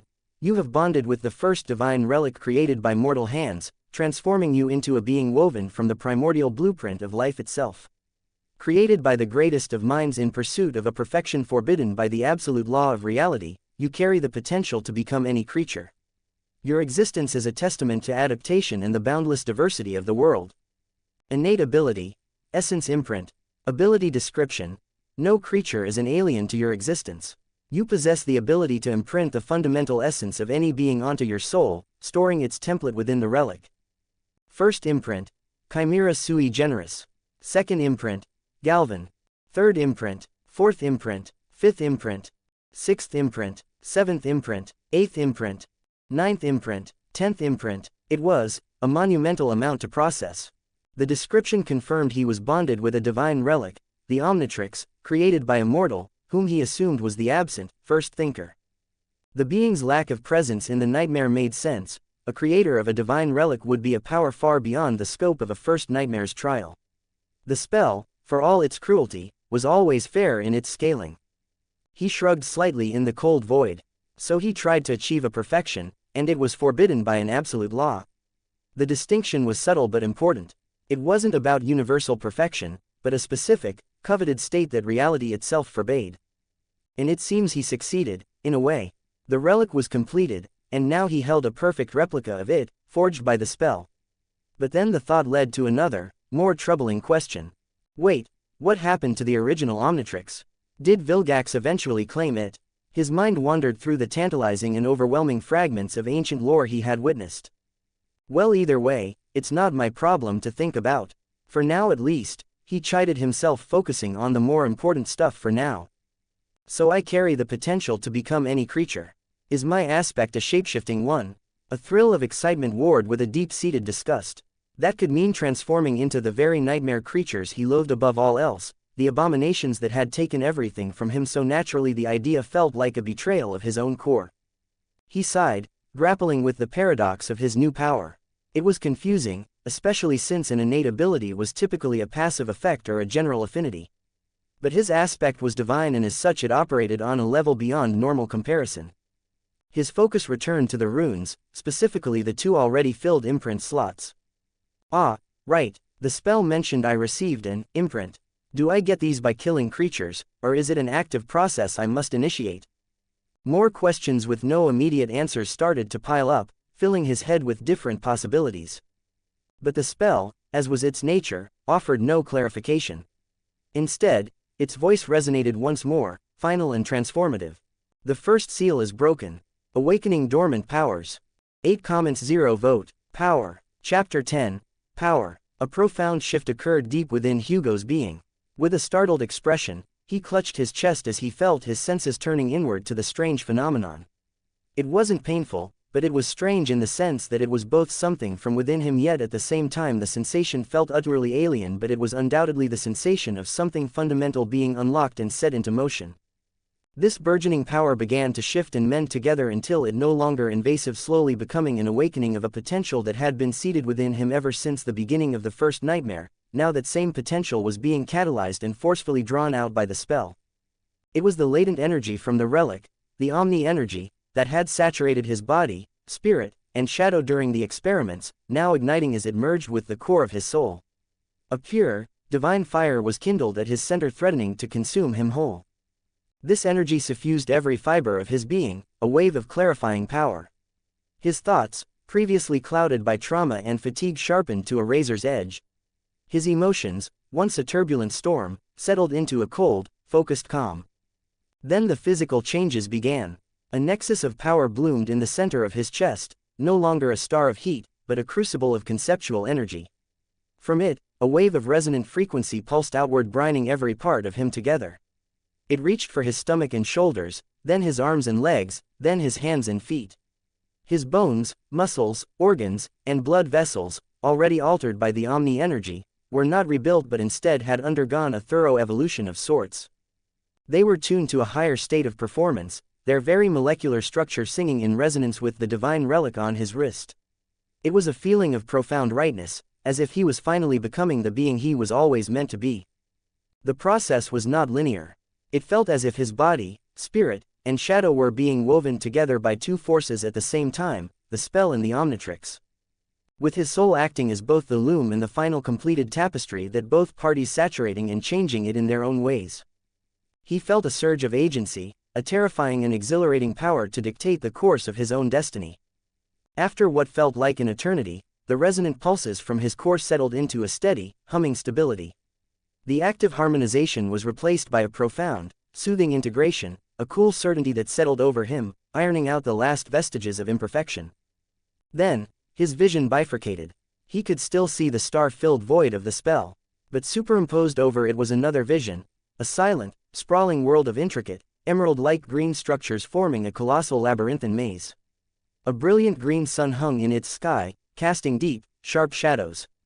This, as he knew from his studies, was his soul sea, but its form was nothing like the common descriptions.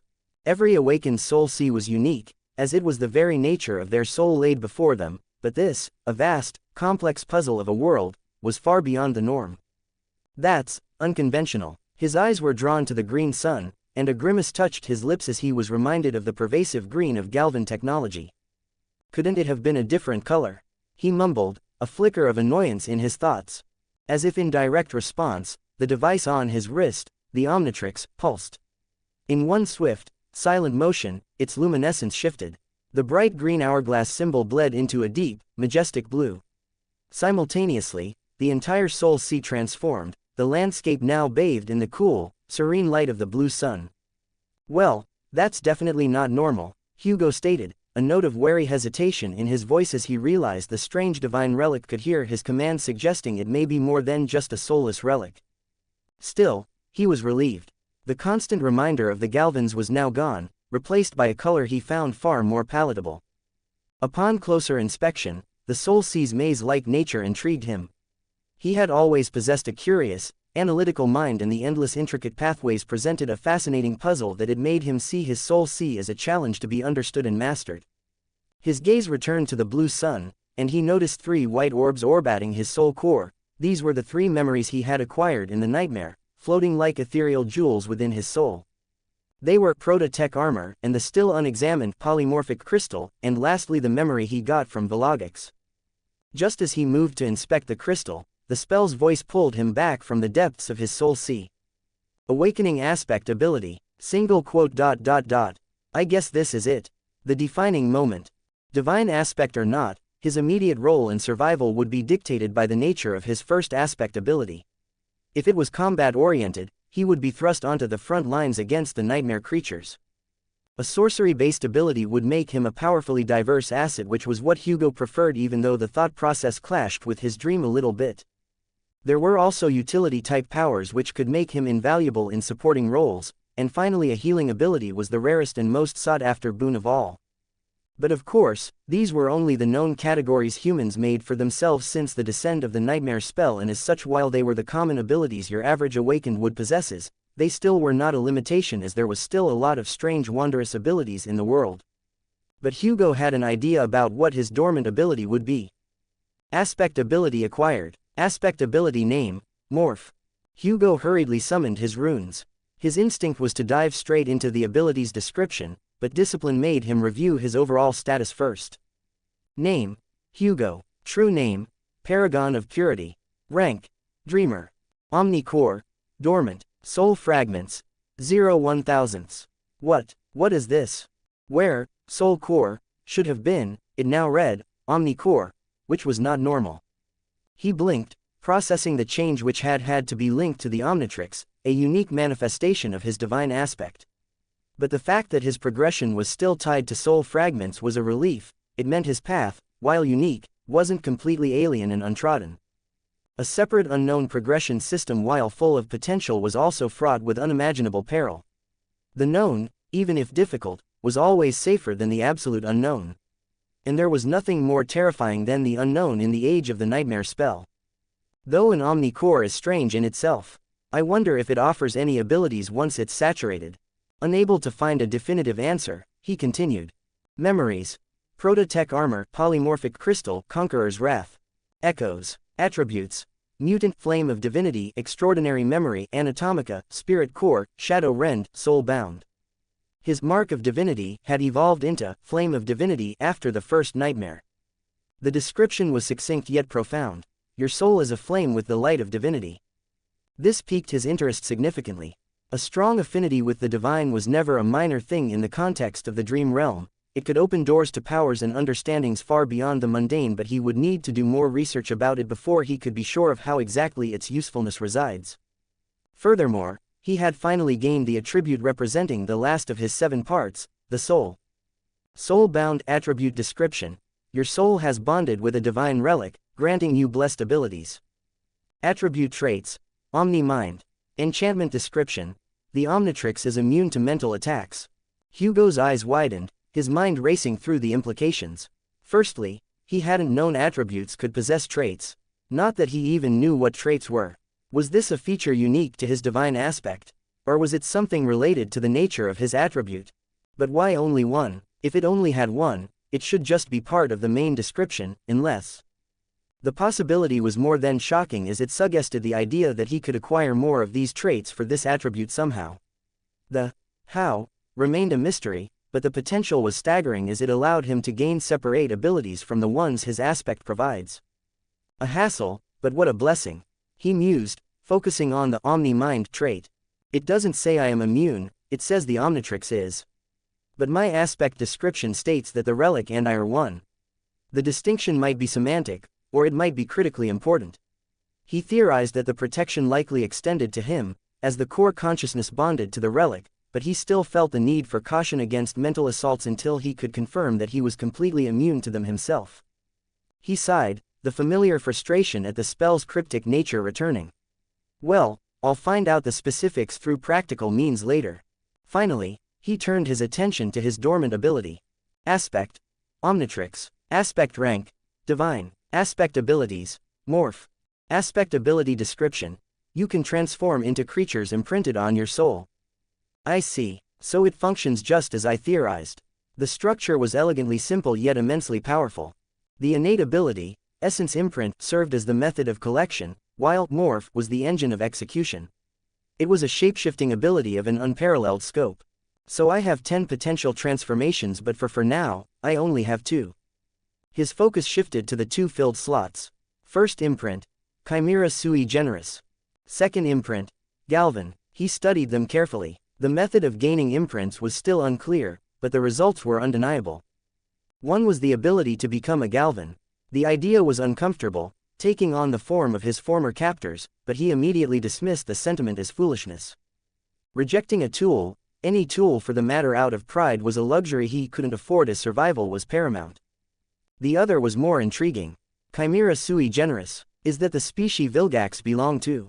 The prospect of wielding even a fraction of the power that had made Vilgax a force of nature was deeply compelling. As a dreamer, his transformed self wouldn't be an ascended, but it would still be undoubtedly powerful. But how powerful, exactly? And do I gain all the innate abilities of the species, or just the physical form? He held his breath, rereading the descriptions, searching for hidden nuances that would reveal the full extent of his power. But at that moment, a new set of runes materialized below his aspect information. Simultaneously, the spell's voice resonated through the void, cold and final. All power has a price. You have received a flaw. Your flaw is... Hugo's eyes narrowed, all other thoughts vanishing as he focused on the emerging text, his fate about to be sealed by the other side of the coin. Flaw.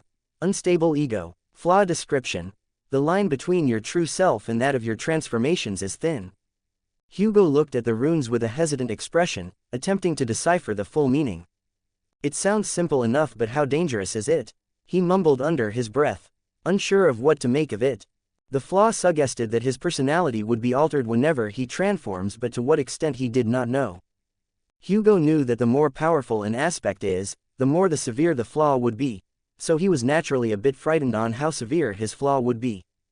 Some flaws could be crippling after all. Before Hugo could contemplate his flaw's meaning any deeper, the voice of the spell spoke once more. Wake up, paragon of purity. The black void suddenly blinked, despairing completely. Hugo opened his eyes slowly. The armored ceiling of the police station basement was the most beautiful thing in TBE world as of this moment. He had long wished to see it every time he was knocked out unconscious in the nightmare, so naturally he was more than happy to see it. But that sensation suddenly changed as he noticed the figure standing next to him. On a plastic chair besides him, a woman sat there with a neutral expression on her face. She had short, raven black hair and icy blue eyes. Her flawless skin was smooth, supple and as white as snow. The woman seemed to be in her late 20s. She was wearing a dark blue uniform with silver epaulettes and black leather boots. The jacket of her uniform was casually unbuttoned, revealing a black tank top beneath. Of course, Hugo immediately recognized who this person was. After all, she was the person he built his entire ideals upon, and to an extent was the reason behind his driving motivation. This was the same woman he had met many years ago, but back then she was merely a teenage awakened. This was Soul Reaper Jet. Now, she seemed to be in her late 20s, and was no longer a mere awakened, she was a master. An ascended by the nightmare spell rank. An ascended was a person who had conquered the second nightmare, and it was the highest rank after transcendent. Well, the highest humanity has achieved so far. Hugo was in a loss for words. He had long dreamed of meeting Soul Reaper Jet again and fighting side by side with her. Some of his thoughts about her were less than proper, but that was besides the point. Soul Reaper Jet, however, was looking at him with a strange expression. Does she recognize me? He thought, feeling something strange within his heart. After a long moment, Soul Reaper Jet spoke. What are you looking at? Hugo almost fell over when she spoke, but the restraints were still holding him. After a long second, he opened his mouth. Ah, you, I guess. Idiot. What kind of person says something like that? Jet looked at him with a strange expression, then she sighed. Well, at least you aren't a rascal like the other kid, she said before slowly moving her body towards him, making Hugo instantly turn red. To his disappointment, she only removed the restraints chaining him to the table. Why am I even disappointed? This is pathetic, he thought solemnly. Unaware of his inner turmoil, Jet spoke again with a smile. Color me impressed, I didn't think you'd survive a nightmare spanning an entire week. Hugo's expression changed as she said that, turning into a frown. A week, but the winter solstice was already a month away when I entered the nightmare. Eventually all he could muster was one word. Shit. Jet looked at him with something akin to pity, then that expression disappeared as quickly as it appeared. In any case, since you're awake, welcome back to the land of the living. Congratulations on surviving your first nightmare, Sleeper Hugo. To be continued.